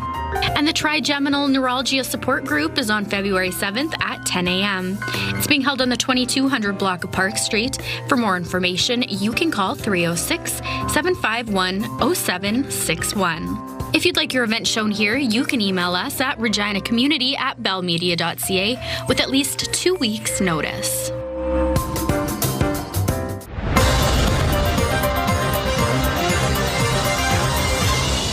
This week in politics, we focus in on the community of Yorkton. Welcome in the Mayor, Aaron Keenley. Thank you so much for spending some time with us. We don't have a lot of time, so I want to get right to it. The economy remains the top issue for everybody across the board. How's your city council looking to attract foreign investment? Yeah, so recently it's been about a year that we went after some grant funding to deal with an FDI or foreign investment strategy. And so we've got that report back now, kind of highlighting some of the top factors. We're obviously well set up for ag business, and also some of our struggles and what we can do to make that better. So now council has made a decision to do further work, and so looking to get more foreign investment.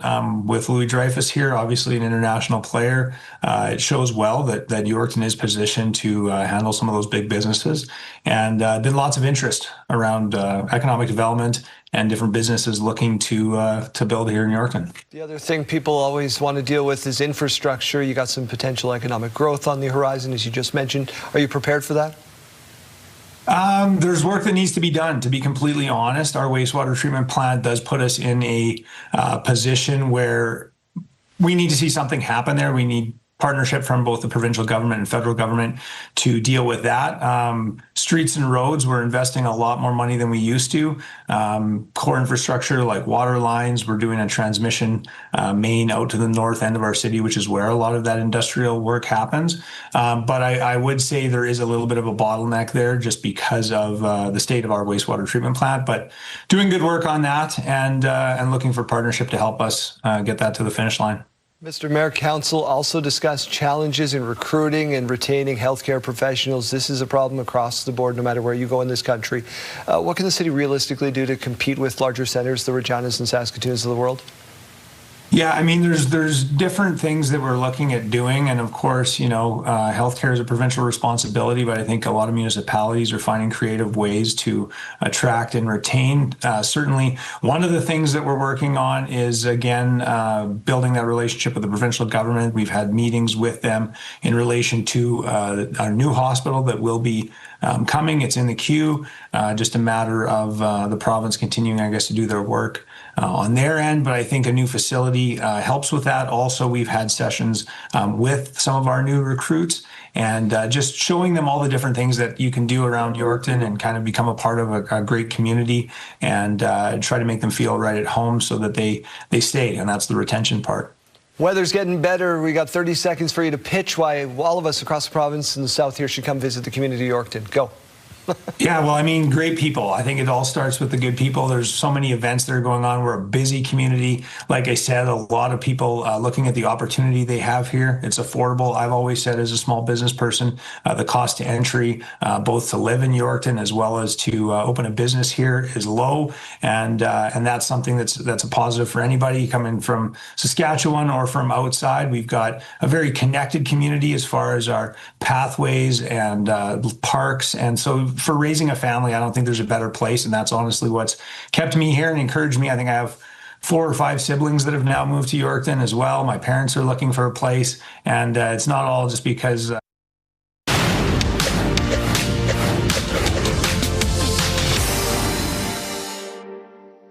Barrick Mining says gold production in its fourth quarter was 5% higher than the previous quarter. Barrick also reported record quarterly cash flow and raised its dividend.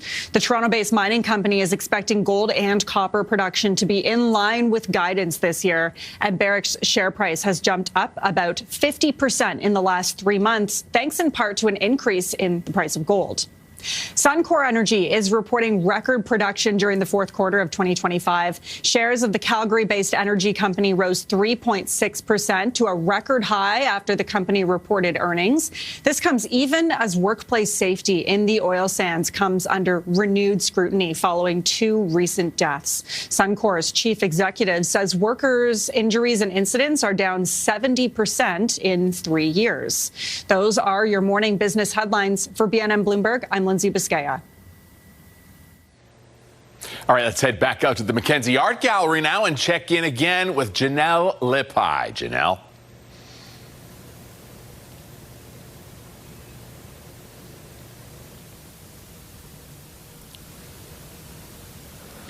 Good morning. tons of exciting stuff to continue talking about here this morning. But John, before we get into that, tell me a little bit about the Thorn Prize, because that has to do with that General Governor's exhibition that we were in before. Let's swing back around to that.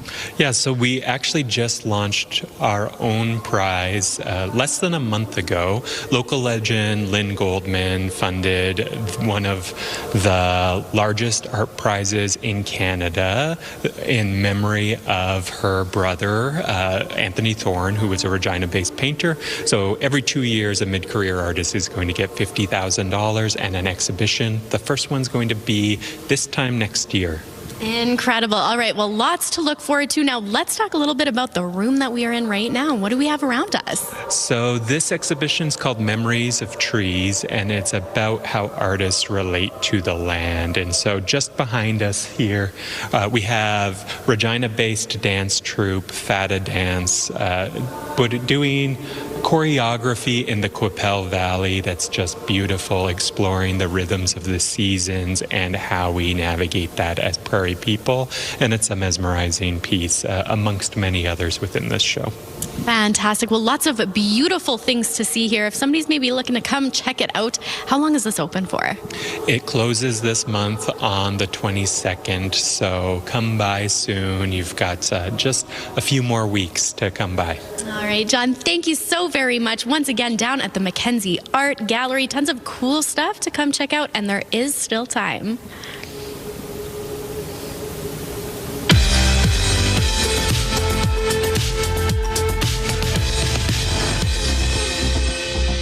February 5th, and we have these milestones to share with you. We'll start off with a belated birthday wish going out to Asen, who celebrated his 12th birthday yesterday. We hope it was a great one with lots of love from your cookum, Leanna. Also celebrating yesterday was George. Here's to another year of memories and laughter with love from your family and friends. Celebrating today is Lola. Happy 7th birthday to you. This shout out coming from your mom, dad, and brothers. Enjoy your special day.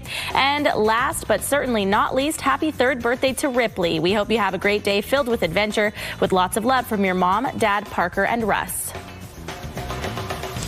Milestones, brought to you by Harbor Landing Village, an award-winning senior care and living community in Regina.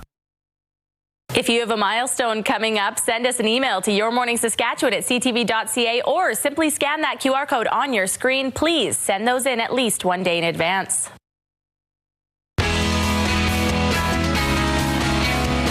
Brandon, let's give some stuff away on this Thursday. Hey, buddy, we're looking for the useless question of the day coming up just after 8:30. We're going to do a little earlier today because we've got some things to do a little after 9. So if you want to play, I'm going to give you the question first before anybody else because I love you. You have a chance to win a night out to Agave Restaurant in Regina. If you can answer this question, 13% of people love their job for this specific reason. They love their job because their boss lets them do this specific thing. That's why they love it here. Hint, I don't know if you've ever seen Kayleen do it on air. That's the hint. And that's all I can say. Kayleen, I don't know if Daryl does it either. Maybe he does. And maybe I don't think JC appreciates them doing it, but most people love doing it and love their boss because they let them do it. So 54321, hit us up. You can win our useless question of the day. We're both very confused. I was going to say leave early up until you called out Kayleen. Play Uno? Does she leave early? Play Uno? He plays Uno with us. You guys, man, that sounds fun working there. I'm so lonely here. Can I join? By all means, come on over. Okay, bye. Hit us up, 543.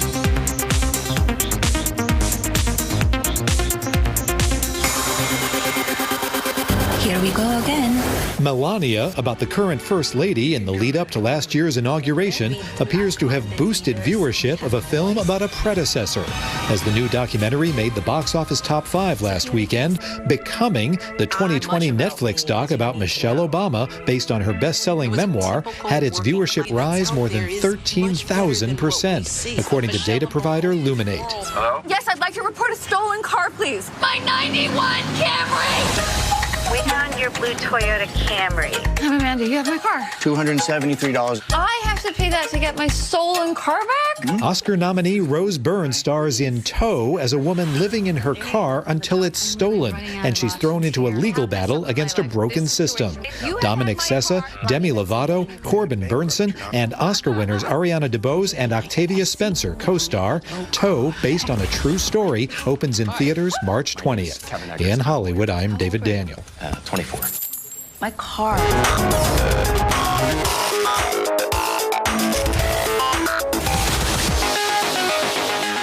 All right, we'll take a look at these. They aren't quite magic beans, but they are said to be lucky.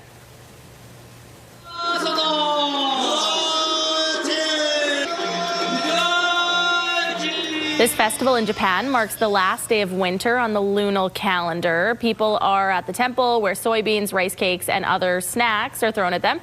At some temples, celebrity guests have the honor of throwing out the snacks. The ritual is said to bring good luck. So we throw things at people? Yeah, basically. Okay. We don't have nearly enough events where we throw things. The rest of the world does it so well. We never do that here. I want that snowball fight that they have in Washington every year. You know what I still think about? Back in high school, I was dating somebody, and his family's tradition on New Year's was to just like throw money, and they would go at the top of the stairs and throw money at people down at the bottom of the stairs, and I loved that. Yeah. That was a great tradition. It's like being in one of those cash grab. Yeah, it was so much fun. Yeah. I've been dating the wrong people. Here's a fun challenge for you to try at home. This is like a monkey. The fellow wanted to prove his wife wrong, said nails aren't that hard. They're hard. They are. They really are. You'll never catch me with fake I'm under nails. no illusion. But he looks fabulous, apparently. We're back after this. Sure does.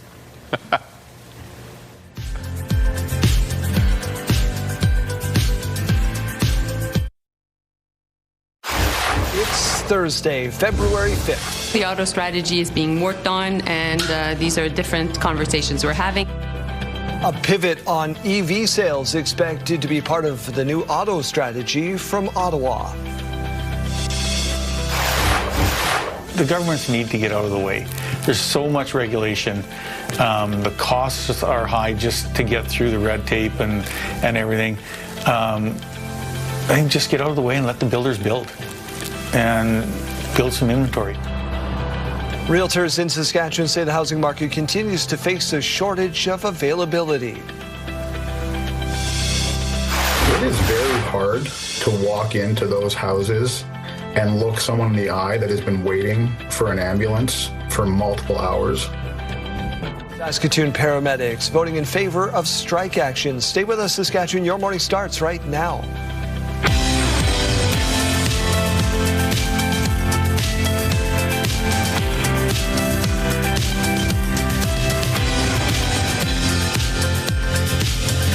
Welcome to Your Morning Saskatchewan. I'm Daryl. And I'm Kayleen. Thanks for starting your Thursday with us. So if we had 7 records and 1 tie yesterday, what are we on track for today?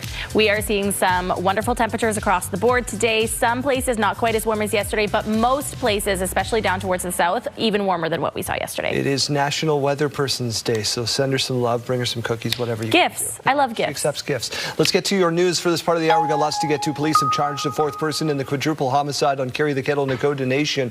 On February 4th, 2025, Tracy Hotamani, Sheldon Quaisance, Shauna Fay, and Terry Jack, all killed in the community, which is about 100 kilometers east of Regina. Mounties and members of the Files Hills Police arrested 67-year-old Lauren Elvis Hotamani from Carry the Kettle, now charged with 1 count of accessory after the fact. 3 others have been charged in this case. The accused will be in court in Fort Capel today. A man who pleaded guilty in the murder of his wife prior to a retrial is hearing arguments regarding his parole today. Jason McKay was first convicted of second-degree murder in 2020 for 2017 killing of his wife Jenny Campbell McKay. He was sentenced to life behind bars and no eligibility for 17 years for parole. Following a successful appeal, McKay pleaded guilty to the same charges last month, meaning he will receive a life sentence again. The Crown is now arguing for 18 years of parole ineligibility. The defense is saying 20. 2012. Regina police have charged a 31-year-old woman with first-degree murder in the city's first homicide of the year. During the early morning hours on January 19th, police attempted a traffic spot near Sask Drive and Albert Street. The vehicle fled and was abandoned on Princess Street. 56-year-old Michael Ross was found dead inside a home. Last night, 33-year-old Shyla Keewatin was arrested and charged with murder and indignity to a dead body. Prime Minister Mark Carney is expected to announce Ottawa's new auto strategy today. Because we know our auto workers are right now feeling the brunt of the U.S. unjustified and unjustifiable tariffs. Reports say Ottawa will scrap its EV sales mandate, which was put on pause in September. The mandate would have required automakers to make sure EVs account for 20% of all sales in Canada this year. Instead, the federal government is expected to announce fuel efficiency standards for new vehicles. Ottawa is also expected to bring back EV rebates. The program was paused last year after funding ran out.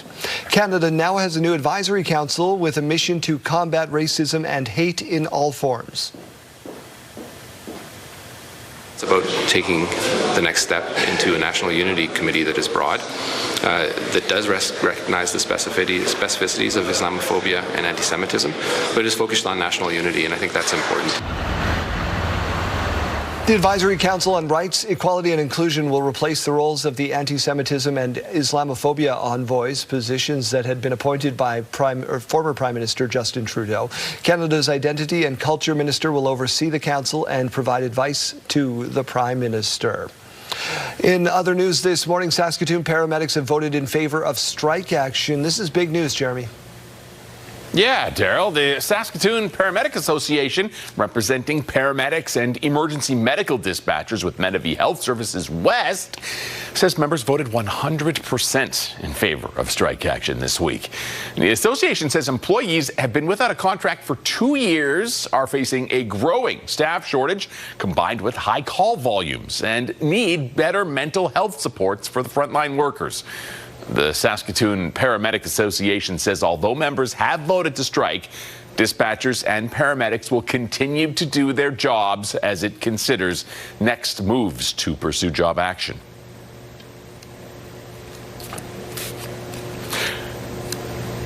Medavie Health Services West says it is aware of the labor discussions and wants to reassure the community there are no changes to 911 and people should still use the service in an emergency.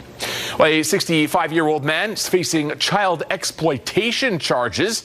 Members of the Saskatchewan Internet Child Exploitation Unit searched a Saskatoon home on November 25th, where they seized electronic devices, and as a result, Vincent McGowan is charged with 2 counts of possessing child sexual abuse and exploitation material. He was released on conditions and expected to be back before courts later on this month. Well, Daryl, the Prince Albert Salvation Army been busy helping the city's less fortunate despite that massive fire on Christmas Day. That's right, and as Jasmine Peltier reports, there is a new way you can help ensure the organization stays on its feet.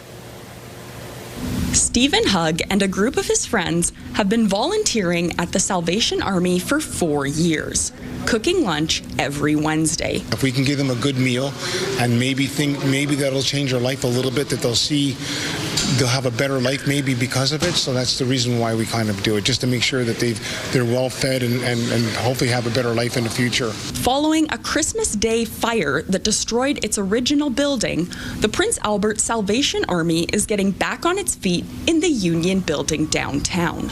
The organization says it's actually seeing more traffic than it did in the original Salvation Army building.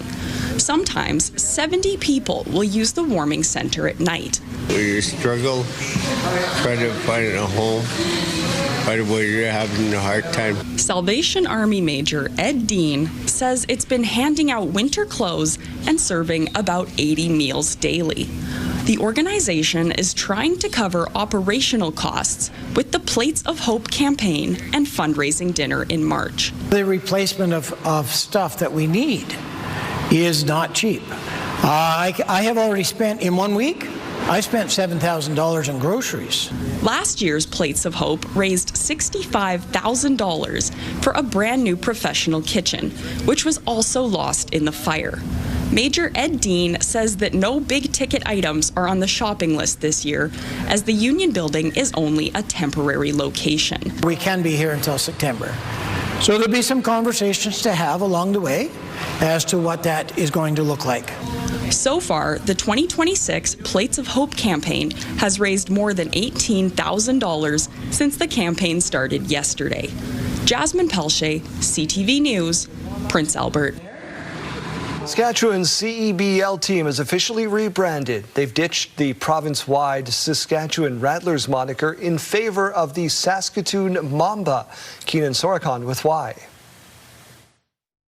The Saskatchewan Rattlers are now the Saskatoon Mamba. It's a new era of basketball in Saskatoon, with a new name, a new venue, and a new ownership group which says this is all about reinvigorating the community and not reinventing the team. Outside of all the smoke and brand and all that good stuff, making real tangible changes in the way that this business, this entity, this cultural vehicle operates in the city of Saskatoon. The green and gold are making way for a fuchsia, or what Ribeiro calls a Mamba purple and black. The team is also moving 7 of its games to the 2,700-seat Merlis Belcher Place. 5 games will remain at SaskTel Centre. We could do more in Saskatoon. We could do more in Saskatchewan, and the operating model just wasn't there for this team.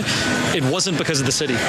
It was really because I think there was not a clear vision, win, lose, or draw, for what this franchise should mean to the city. The Mamba were the last remaining team owned by the Canadian Elite Basketball League as it transitioned to finding private owners for its teams the last 7 years, and its president is happy to have some stability with Ribeiro and his staff entering the province. A strong Saskatchewan is a strong Canadian Elite Basketball League. We are Canada's pro basketball league. You can't have a hole in the middle of the country. Ribeiro is also the co-owner of Calgary Surge, as he now hurries to get a management and coaching staff together in time for tip-off on May 14th. Now that all teams are with private ownership and you've got individuals on the ground connected in the community, we're going to strengthen the foundation. Despite the recent struggles of the now former Rattlers, Ribeiro says he wouldn't be doing this if he planned on leaving, using this reinvigoration as a commitment to Saskatoon for years to come. Keenan Sorokhan, CTV News, Saskatoon. The 72nd annual Luther Invitational Basketball Tournament set to tip off today. This is a big one on the calendar. 16 teams from across Western Canada will be in Regina competing for the honor of winning the tournament. 8 teams on the girls' side, 8 on the boys' side taking part. The Moose Jaw Warriors are catching fire, now unbeaten in their last 3. Warriors making their way around the outside. Lejeune now behind the net. Lejeune tries to jam it in. Rebound comes out, and the Warriors score. Landon McFadden had a goal and 2 assists. The Warriors scored 3 in the second period. They knock off Swift Current 5-3 last night. Warriors now 7th in the East. Former Regina Pat now on the backhand scores, and it's a beautiful goal too. Julian Mays works his way in across. The Hitmen had another big second period, helping them beat the Prince Albert Raiders 5-4 last night. 3 goals again. Raiders are the first team in the league to clinch a playoff spot despite the loss. Let's get over to National Weather Person's Day and celebrate Kayleen Sawatsky, who's got a color by number behind her. Yeah, well, we're talking about the national weather right now. Seeing some awesome temperatures in Alberta this morning. We were seeing about 20 degrees for Lethbridge yesterday, and that's also what we're expecting to see in Lethbridge today. It's a new color unlocked for the 2026 year here. These green colors down in southern Alberta. We haven't seen that yet this year, indicating a lot of warmth. As we turn our attention to Saskatchewan, we're seeing about 1 degree in Regina right now, 2 degrees in Saskatoon, -5 in Winnipeg, -11 in Thompson, and over in Quebec, Montreal at -11. So we're seeing more of those pink colors over in parts of Ontario and Quebec. Again, that's where we're seeing the coolest temperatures this morning. Let's talk about the afternoon in Saskatchewan, though. 8 degrees expected for Swift Current, so not quite seeing the warmth that southern Alberta is seeing, but still not bad, well above that seasonal average. 9 degrees for Moose Jaw with that mix of of sun and clouds today. You're seeing those windy icons in Weyburn and Estevan, but that wind is not going to be exclusive to those two cities. 8 degrees for Weyburn today, 7 degrees for Estevan, 3 degrees for Yorkton. You see the rain icon. Don't worry too much about that. Could be impacting you in the later parts of the morning and pushing away for the afternoon. Now, let's talk about those temperature records that we beat yesterday on February 4th. Buffalo Narrows hit that new record of 8.9 degrees. That previous record was 8.5 in 2012. Cypress Hills, 11.8. That beats the previous record back in 1992. Maple Creek, 14.9 degrees. They had not been that warm since 1964. Meadow Lake, 6.4 degrees yesterday, and that beat their previous record from 2009. Prince Albert saw 6.0 yesterday. Previous record was 4.4 degrees. That was back in 1925. Rockland, 7.2 is where we peaked yesterday afternoon. That previous record was 6 degrees exactly in 1993. And South End, our last place to beat that record, that was 4.4 degrees back in 1964. Yorkton, though, honorable mention to you. You tied that previous record of 2.7 degrees from 1991. Let's take a look at this 5-day forecast now. Temperature is really great today, but dropping off for your day tomorrow. Fluctuations about to happen, though, because we're back up on Saturday to 5 degrees, 4 degrees on Sunday, and 2 degrees on Monday. Although I do want to draw your attention to that icon on Monday that's coming with rain and some very wet snow. That is due to a system that's going to be impacting parts of central and southern Saskatchewan starting late on Sunday in the evening and then carrying on into Monday morning. Again, seeing those fluctuations for the next couple days in Saskatoon in terms of that temperature. 4 degrees today, down to 0 on Friday, and back up to 4 on Saturday.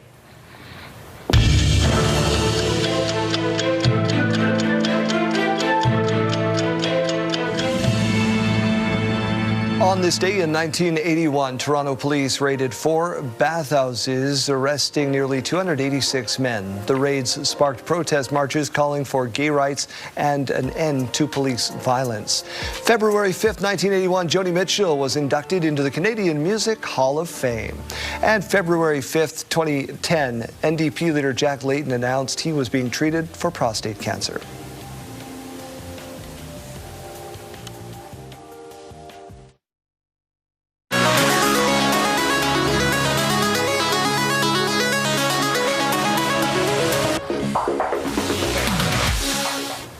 In case you missed it, Swiss researchers have sent a 4-legged friend to work on the slopes of Italy's Mount Etna.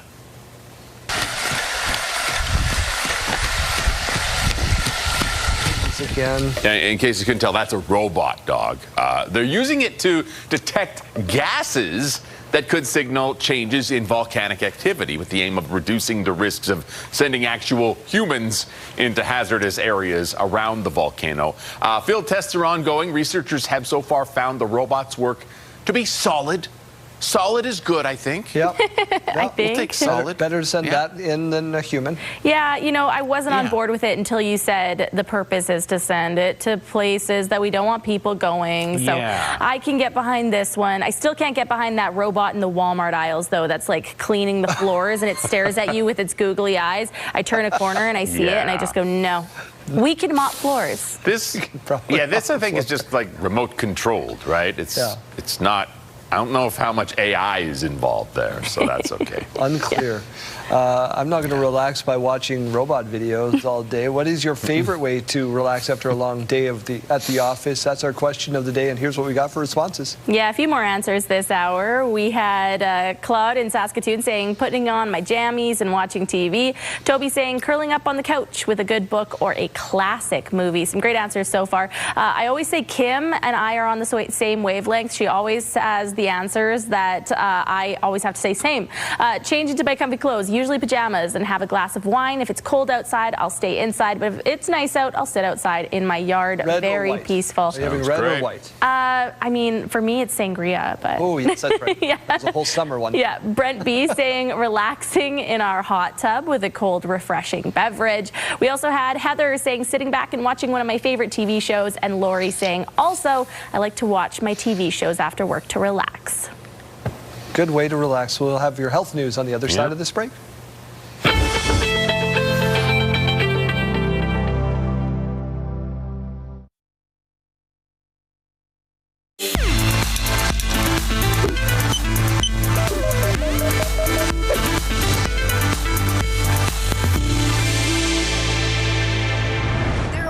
linked to car crashes or contact sports, but concussions can happen to anyone, even young children. The vast majority of young kids, preschool age, are injured just in falls. Dr. Sean Rose with Nationwide Children's Hospital says because young children don't always have the words to share their symptoms, concussions are often missed or misdiagnosed. And he says because of that, about 1 in 4 children younger than 6 years old who suffer a concussion will develop prolonged symptoms. We need to correctly diagnose a concussion and make sure that there's appropriate time for the brain to heal before going back into activities that might put you at risk for another injury. Rose is lead author of a new paper which found that when children between the ages of 0 to 6 years old suffer a concussion, it can lead to symptoms like behavioral changes, excessive irritability, appetite changes, decreased socialization, stomach aches, and increased dependence or clinginess. These symptoms can affect their daily lives. They can affect participation in things like daycare or school if they're in school at that point. They can also affect parent-child interactions. Rose says anytime a concussion is suspected, see a doctor because identifying symptoms early can help the child avoid long-term problems. If these are not instituted early on, then symptoms can often continue longer than they typically would. For Health Minute, I'm Mandy Gaither. Health Report, brought to you in part by SEIU West, Saskatchewan's first healthcare union. Well, we're here at the Canadian Mental Health Association Saskatoon branch with Tony Klassen and talking about the push-up challenge. Let's start for people like myself who don't know what this is. What is it? Yeah, so the push-up challenge, we're so excited to have it back in Saskatoon for the 3rd year running. And it's a national mental health fundraiser and awareness challenge. So we're working with CMHA International and branches across our country to work together to reduce stigma and provide education to people about mental health. So the goal of the challenge is that people will do 2,000 push-ups over the 23 days in the month of February. So from February 5th to 27th, you'll kind of attempt to engage in this push-up challenge with either on your own or with people in your community. 2,000. So you did 100 a day, you got 3 days you can take off. Like quick math, Yes. Let's talk about why it's so important. Yeah. So really, as you sign up for the challenge, it's free to sign up to participate in it, either individually or as a team. And when we're doing that, you also get mental health information. So it really drives that conversation about mental health forward. It's not necessarily solely focused on the physical fitness component. It's also a really big part of having those conversations with your coworkers, with your teammates, with people in your community about different really accurate information about mental health. And so as you're going through the different challenges that come forward throughout the month of February, you're getting to learn new and interesting facts about your mental health. Perfect. Well, I love that. And February is a perfect month for it too, because it's a short month. We've got not just the two of us, we've got a whole crew here. We're going to show people the ways that we can do it. You can see it's not just push-ups, right? Tell us what we can do. Yeah. I'm going to get into it here. Absolutely. So really, it's for any ability. You can do push-ups, you can do squats, you can do things up against the wall, you can do crunches, you can get your steps in throughout the month, whatever it is that kind of gets your body moving and gets the conversation flowing about mental health. As you can see, we're just doing it as a team here at CMHA. We're going to work on it during our coffee breaks throughout the month of November. So I'm certainly no fitness buff, but I'm going to make my attempt to get active every day in support of mental health. That is fantastic. I just did 30, so I guess I'm in on it too. Amazing. How do people get involved? And ultimately, it's a fundraiser as well, right? Yeah, totally. So really, there's 3 ways you can get involved with us. So you can join the Push-Up Challenge for free by going to the pushupchallenge.ca and logging in, creating an account, and signing up that way. You can support us by donating to the CMHA Saskatoon team or supporting someone you know that might be participating in the challenge. And you can also support us just by sharing this information with people in your community, sharing our social media posts, getting that kind of awareness out there to the people of Saskatoon. Fantastic. So much time for push-ups. So much space for activity in here as well. Right. Tony, you're not off the hook though. We're going to wrap this up on the ground. Here we go. On the way to 2,000, 31, 32, 33, 34, 35. Yeah. Oh, good on them. All right. Well, Canadian businesses have been battling the impact of tariffs imposed by the U.S. for the better part of a year now. And the e-bike industry is no exception. Hallie Mandrick has those details. Bike Tricks is a Saskatoon-based e-bike company that's had a steady stream of American customers for the past 11 years. But the changes to tariffs on Canadian exports has created some new challenges. For every 10 bikes we were selling to U.S. in a couple of years ago, we're selling like 1 right now. So it's really dropped off. A particularly hefty tariff on steel and aluminum has drastically impacted the company's American sales. Thomas says a 50% duty when crossing the American border. Essentially, we shipped out a bike, a few weeks ago for $2,400 as the retail value there, and we got charged $2,200 and some dollars in duties and taxes, which is ridiculous. We can't compete in that space. One expert says it's becoming more and more common to see this issue when it comes to Canadian-American trade. There was a huge volume of trade happening between the two nations. There still is that high volume of trade that's occurring, but now it's coming at a higher price. The concern then is that eventually the prices become so high that they're passed on to consumers, which creates additional inflation, or do people simply stop buying, which then creates the challenge of no market for these products. For Bike Tricks, that means there's an overstock of high-performance bikes, which used to be popular with American customers. After marking down the bikes, Thomas turned to social media, sharing the reason for a big sale. But now the problem is we're stuck with these high-performance bikes that we can't really sell as much volume as we want in Canada. Obviously, the post that we made on Facebook has gotten pretty good, lots of attention, and we've moved quite a bit of these bikes in the last few weeks. We still have a few left, but it's improving, but that's the big challenge we're fighting with. Thomas added that while his company will still provide bikes to those in the United States, Bike Tricks will be more focused on its Canadian customers from now on. Hallie Mandrick, CTV News, Saskatoon.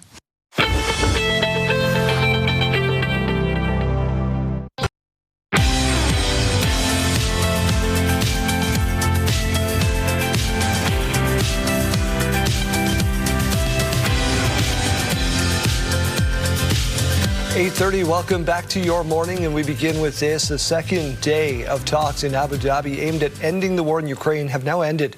U.S. Special Envoy Steve Witkoff says the two sides have agreed to exchange 314 prisoners, their first exchange in 5 months.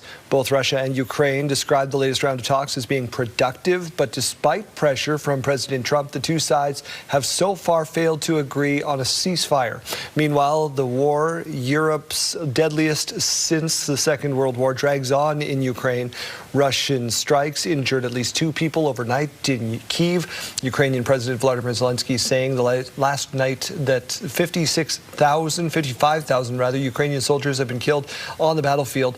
Russia currently occupies roughly 20% of Ukrainian territory, including the Crimea area and parts of the Donbas region that were seized before the 2022 invasion.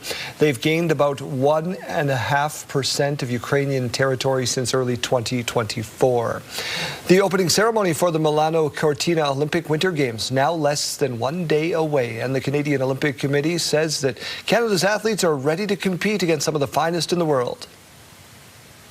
Canadian athletes have, in my opinion, been performing well above what we should expect based on the resources at their disposal. This is to their great credit. The passion, dedication, and resilience of Team Canada's athletes consistently amazes me. They are the best in the world, and I know we'll witness that here in Italy. This opening women's hockey game against Finland has been postponed after members of Finland's team were struck with norovirus. The preliminary round game will now be played on the 12th. Saskatchewan's new complex needs shelter has been extremely busy during their first year and a half of operation. Police in Regina and Saskatoon have dropped off around 4,800 people who otherwise would have spent the night in a police cell. Wayne Mantica reports. It was one police vehicle after another, bringing guests for the night to Regina's complex needs shelter. People are held in custody for up to 24 hours as an alternative to jail, as they sober up and receive treatment advice from experts. These are individuals that may be out on the streets and posing a harm to themselves or others, and really a police station isn't the right place for them to sit in a cell or even an emergency room for that fact. So we take them to the complex needs shelters. A total of 4,800 people have spent the night at complex needs shelters since the first opened a year and a half ago at a vacant Regina seniors housing building. It was followed by a second shelter at a former Saskatoon SLGA store. Now work is about to begin on a third shelter at a former government liquor store in Prince Albert. Yeah, we've actually just started the renovations to the building that's going to be housed in, and hopefully that's up and running sometime this summer. The provincial government contracted a private company to operate the Regina and Saskatoon shelters at a cost of $9.6 million for 18 months. Each has 15 beds. An operator is now being sought for the Prince Albert location. The NDP say high usage points to the seriousness of the addictions situation. I think those numbers speak to just how pronounced that problem has become. And I'd be interested to see what the numbers are like in Prince Albert when and should it open. Regina police consider the shelters a good option. It says the complex needs facility connects individuals with services that support recovery and healthier outcomes. And the Regina Police Service believes it is making a difference. There is currently a bill before the legislature that would enable involuntary court-ordered treatment for people with severe addictions. It could be the next step in finding help for those who need more than an overnight stay at a complex needs shelter. Wayne Mantica, CTV News, Regina. A new poll suggests Canadians feel the healthcare system has deteriorated over the last decade as they increasingly struggle to access family doctors and see specialists. The Angus Reid survey compares the results of more than 4,000 respondents from this year to a survey they did in 2015. The latest results say half of respondents reported either not having a family doctor or struggling to see the one that they do have. That marks a 25% increase in difficulty accessing a family doctor since 2015. Realtors in Saskatchewan say the housing market continues to face shortages of availability. One Regina realtor says the market is great for sellers right now as people are competing to get a price range for their home that they want. Now, currently, Regina has about 200 homes for sale. That's half the normal amount. Rural communities also facing the same issue of not having enough inventory. 3 days and counting until Super Bowl 60, but this morning there are still a few untold stories about the Super Bowl that need to be addressed. Here's Danny New for that. As the Bay Area prepares to host Super Bowl 60 at Levi Stadium this Sunday, we are getting some critical updates. That's good right there. What I'm talking about right there. First off, the food, as NFL stars DeAndre Swift and Zay Flowers can attest. We're learning more about the Bay Area-themed cuisine that will be served to the 65,000 plus in attendance. This includes a foot-long Chinatown dog, a 3.5-pound LX burger, and a batch of Dungeness crab po tachos. Whoa, now, let's bring in a chef to help us understand that last one. Local fresh Dungeness crab, white cheddar fondue, can't go wrong. Our take on an upscale Super Bowl-worthy nacho. We also have a response to a conspiracy theory about how electric magnetic fields from a nearby electrical substation are somehow causing the 49ers' recent injury problems. That may be some of it. I don't know. I am very curious. I really am. Even Niners star and Harvard grad Kyle Juszczyk told Front Office Sports he'd be interested to hear more about it. However, here is what leaders from the NFL Players Association had to say about the theory this week. Experts pretty universally publicly said that there's nothing to be concerned about. We, of course, are monitoring that. Meanwhile, the Coast Guard demonstrated technology they're using to secure the Bay Area, which now has a temporary ban on aerial drones. Violators can face fines up to $75,000. Well, this thing had gold up here. And we're also learning that Super Bowl 60 will be the final Super Bowl for 90-year-old Don Chrisman, who is one of the last 3 remaining members of the famous Never Miss a Super Bowl club. Tom Brady, 2-time Super Bowl MVP. Well, for his final one, this New England native will get to see his beloved Patriots play in the Super Bowl for the 12th time. But how does he really feel about this being his last? I think I'm ready, and I think I'm happy with it. I'm actually shocked we got this far. Also not totally Super Bowl related, but Bluey and I were just discussing how there are new changes now to the annual Puppy Bowl for Sunday. It will now feature a halftime show with adoptable senior dogs as well. So not just puppies, both worthy of love. In New York, for ABC News, I'm Danny New. I don't know about you, Kayleen, but I kind of want that 3.5-pound burger right now. Oh, yeah, absolutely. Well, he was talking about seafood there, and I was just like, oh, I could go for that. Also, question for you, because Danny was just talking on Instagram yesterday about how he feels old now because the youth are calling him sir. Is that the indicator of being old now? For me, it's going to be when people start coming up to me and telling me that they grew up watching me. That's going to be, I'm going to have to... You're going to dread that day? I'm going to pay a kid to come up and say that to you now. I'm going to sign right off of the air and be gone. Okay, let's turn our attention over to the weather picture. We are talking about some active weather in the province this morning. Not a lot of it, but the radar and satellite showing that parts of the province saw some of that rain overnight and then went to some sleet in some areas east of Saskatoon early on this morning. Now, the futurecast is showing what is current right now, so mainly it's hovering in areas in the north, and then as you can see, some rain in areas east of Saskatoon and east of Prince Albert this morning. By about 11:30 a.m., we're mainly talking about that snow still falling in areas in the north, and then it's going to be exiting the province in areas just north of the Parkland region, although parts of the Parkland could be seeing just a few flurries this afternoon. Looking forward now to Friday morning, we see a very small system coming in from Alberta. This is at about 6:15 a.m. tomorrow. It's going to be reaching Prince Albert later on in the morning, just barely touching it, as you can see, bringing a few flurries to the area. Let's talk about today, though, and those wind gusts. They are slightly elevated from what we saw yesterday, so you are going to be noticing those winds out there this morning. All those areas lighting up in red, that's where we could see them surpassing 50 kilometers per hour, those gusts. Other than that, areas lighting up in yellow, you should be expecting them up to about 40 kilometers per hour this afternoon. So although the temperatures are looking really nice, it's going to be feeling a little bit cooler. To put that into perspective for you, 7 degrees expected for the air temperature in Regina today. However, it's going to be feeling more like 3 degrees. Still really nice, though.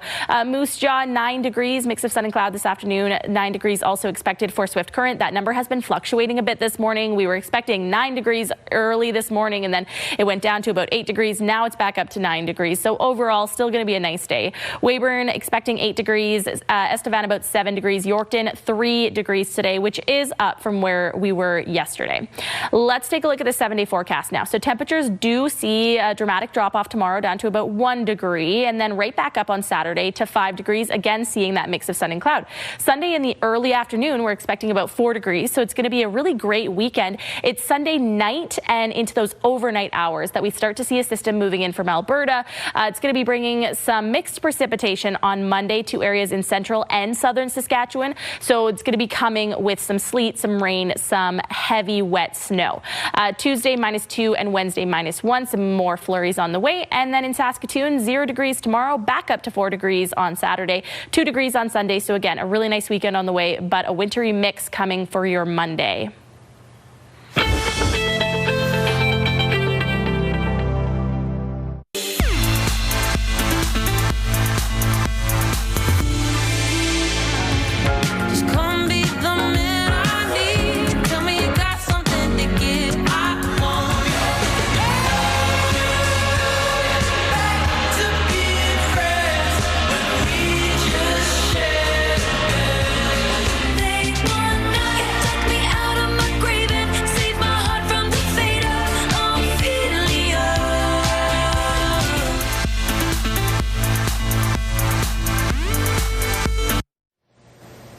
The Regina Farmers Market is back home after being displaced for 2 years. Now they are hoping to win back your business. McFavel reports. For nearly 50 years, the Regina Farmers Market called downtown home. After changing locations for 2 seasons, the summer staple is making its return to Pat Fiacco Plaza. The market says all vendors have been notified about the location change, which will come into effect in just 3 months' time. I hope that there's some vendors who are super excited with the message in their inbox, and some vendors that, if they've been with us for less than 2 years, have never had a market out here on the plaza. So it's a bit exciting, a little bit unknown, but we're just trying to reassure them, like, this is where it's at.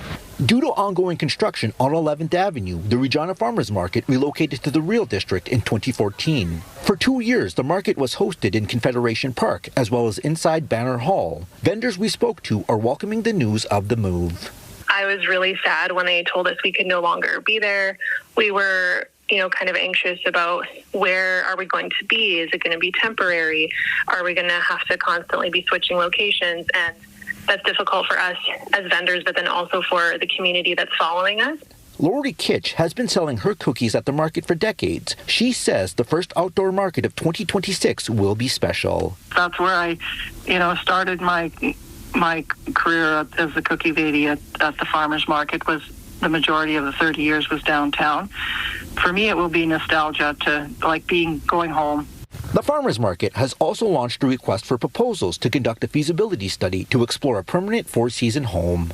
A framework and looking for a long-term venue for the farmers market. And so as much as we love the plaza and consider it our home, there are things that we're looking for and we'll need to be able to expand and grow. The outdoor market will return downtown on May 2nd. The indoor market series at Banner Hall will continue on as scheduled. Mick Favel, CTV News, Regina.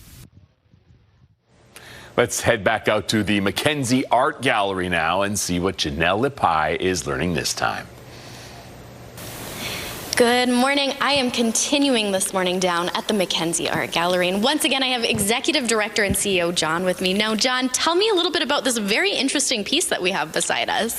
Yeah, so we're in Joy Arcan's exhibition, Ayateskassu, and she's most known for working with Cree syllabics, looking at the Plains Cree language, but this show looks more at her roots. The title literally means she or they are firmly rooted, and it's about her family's history of farming up on Muskeg Lake Cree Nation. So she looks at that history of Indigenous farmers here in Saskatchewan. So right here you see this replica of an old farmhouse down to its bones, and looking at that, and wheat collected from the First Nation there, and in front of a video of an auction. It's the first farm auction on her reserve, and it's her at the point of her father's retirement after generations of farming that land. Amazing. Well, this is a beautiful piece, and you can just tell how much time and effort went into this. Now, how can people come check this out? How long is this on for, John? This runs till March 22nd, so come by and check out the end of the show, and it's just a beautiful exhibition with lots more to see. Amazing. Well, a really fun activity to enjoy, especially while the weather is still a little bit cool. Once again, Mackenzie Art Gallery got tons of beautiful pieces, so come on out and check them out.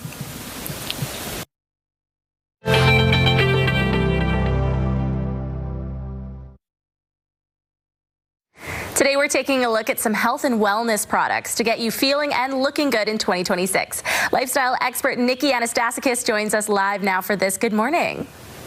Good morning. How are you? I'm doing very well, thank you. And Nikki, with cold and flu season here, tell us about some products that can help prevent our colds from getting worse.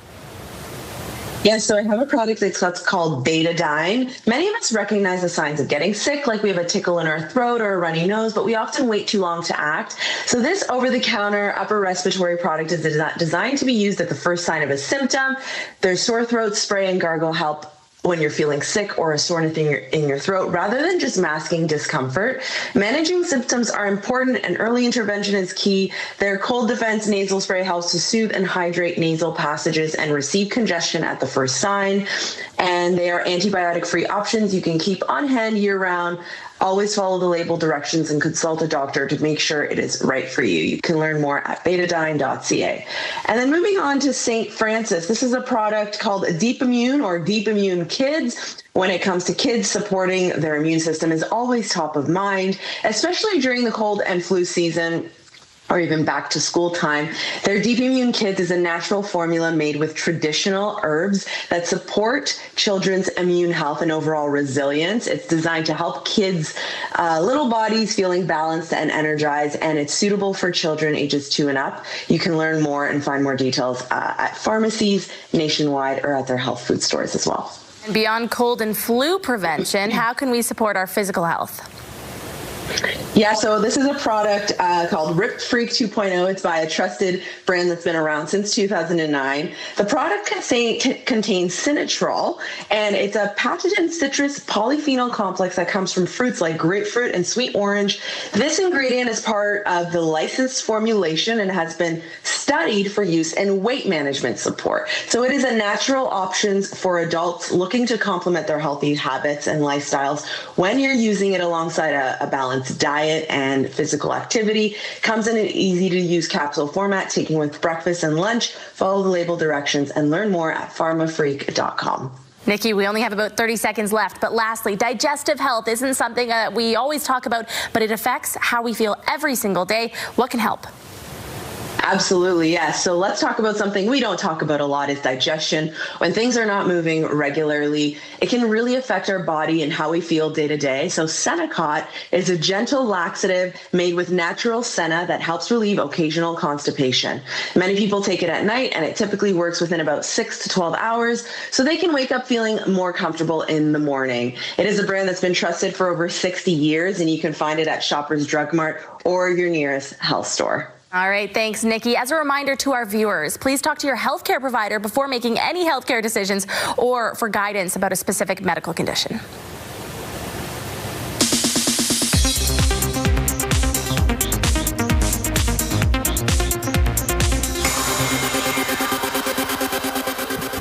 One of Calgary's hometown heroes is facing backlash after she appeared in an ad promoting Team USA.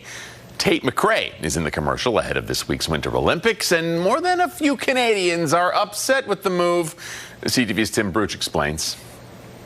A Calgarian superstar in an American mix-up. Oh, hi. I'm a bit lost. Tate McRae is the lead of NBC's latest Winter Game spot, and she's got her eyes set south of the border. I'm trying to get to Milan for an amazing opening ceremony and meet Team USA. Then it's the weekend with America's best skating for gold. Now, the pop star is facing some heat. We got to talk about Tate McRae. Yeah, I don't like it. She's a Calgary girl. Like, you got to honor that. I'm sad. I don't like it. Not one bit. People are pointing out that it's kind of a bad time, you know? Like, is this really the best decision in such troubling times? I think a lot of people are almost taking it as a line drawn in the sand, in a sense. It's also not going well for McRae online. TMZ is covering this Canuck conundrum, and on Instagram, some fans are calling it a betrayal of McRae's roots. We even heard a few comparisons to Wayne Gretzky's Four Nations appearance. You're telling me you couldn't find an American pop star to do a similar commercial? These days, the Calgarian singer is living mostly in the U.S. and romantically linked to Team USA hockey player Jack Hughes. Fans tell us they understand it's show business, but they also hope McRae won't forget where she came from. We're trying to support her. We just need her to give us something. Tim Brooks, CTV News, Calgary.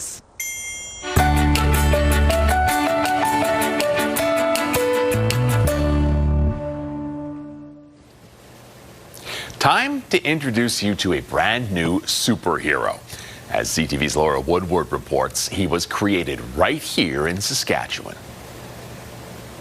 It's kind of like a Smallville meets Ted Lasso. This is Skybreaker, the story of a Canadian superhero. This takes place in Saskatchewan. Skybreaker is found as a baby, abandoned in a prairie field, and grows up discovering he has powers. He gets the superhero bug. He helps someone, and then he's like, oh, I want to do this all the time. Born and raised in Tennessee, creator Steve Boyd has loved comics for as long as he can remember. In 2017, he moved to Saskatoon, and that's when his vision took shape. I want it to be a window to living in Canada, because my experience is, and I can only speak for myself, but I feel like Canadians know a ton about the U.S., but Americans know criminally little about Canada. I want the book to act as kind of a bridge. The comic includes subtle nods, from Skybreaker wearing a tragically hip t-shirt to references of Métis culture. Boyd intentionally avoids the obvious Canadian stereotypes: no mousse and no maple syrup. I feel like a lot of Canadian stuff is parodied from the U.S., so I wanted him to stand on his own. And Boyd is already working on a second edition of Skybreaker. I haven't shown this to anyone yet, by the way. It would be my dream to have a publisher, particularly a Canadian publisher, pick up the book And for Boyd, Skybreaker is more than a story about a superhero. It's his love letter to Canada. I love being here. I love Canada, and I want to share that love with everybody. Laura Woodward, CTV News, Saskatoon. Prairie superhero. I was trying to explain Captain Planet to my son the other day. Did not go well. That one's not hot in your house? He does what? No. Let's get to our sidebar. Fair.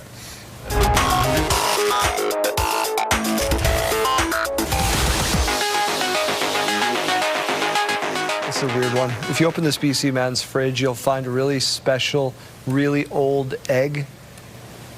Huh? Yeah. So does it have a name? Egbert. With 2 G's. There's no better name for an egg. It's the only name for an egg. Don't know how we found this story, but let's go back in time when David Genvy was 5. He woke up Easter morning, took an egg out of the fridge, drew a face on it. That was nearly 60 years ago. Stayed in the fridge until his parents died, and then they passed it on to David. He's kept it in 5 different homes, and Egbert remains uncooked without a single crack. This just sounds gross. Why, though? Just why? Sentimental attachment. It's a relic, yeah. It's a relic of history. It reminds him where he's from. How much to take a bite, Jeremy? How many Canadian dollars for you to take a bite out of Egbert? You got to answer. No. He just says no. No. No. I would like to know what Egbert probably would look like be on toxic. the inside. Yeah. Yeah. Is it hard? Is it... Ugh. All right, let's move on, because I'm getting the heebie-jeebies. Canada's top fishing cities for 2026 have now been named. Oh, I had them, guys. Big shocker. Number 1 is Vancouver. Number 2 is Barrie, Ontario, thanks to its proximity to the GTA and the diversity of species in Lake Simcoe. The other cities on the list include Montreal, Prince George, Sudbury, Fredericton, Thunder Bay, Whitehorse, Edmonton, and Halifax. Not one Saskatchewan town on the Shenanigans. whole list. Jason Manady's going to have something to say about that.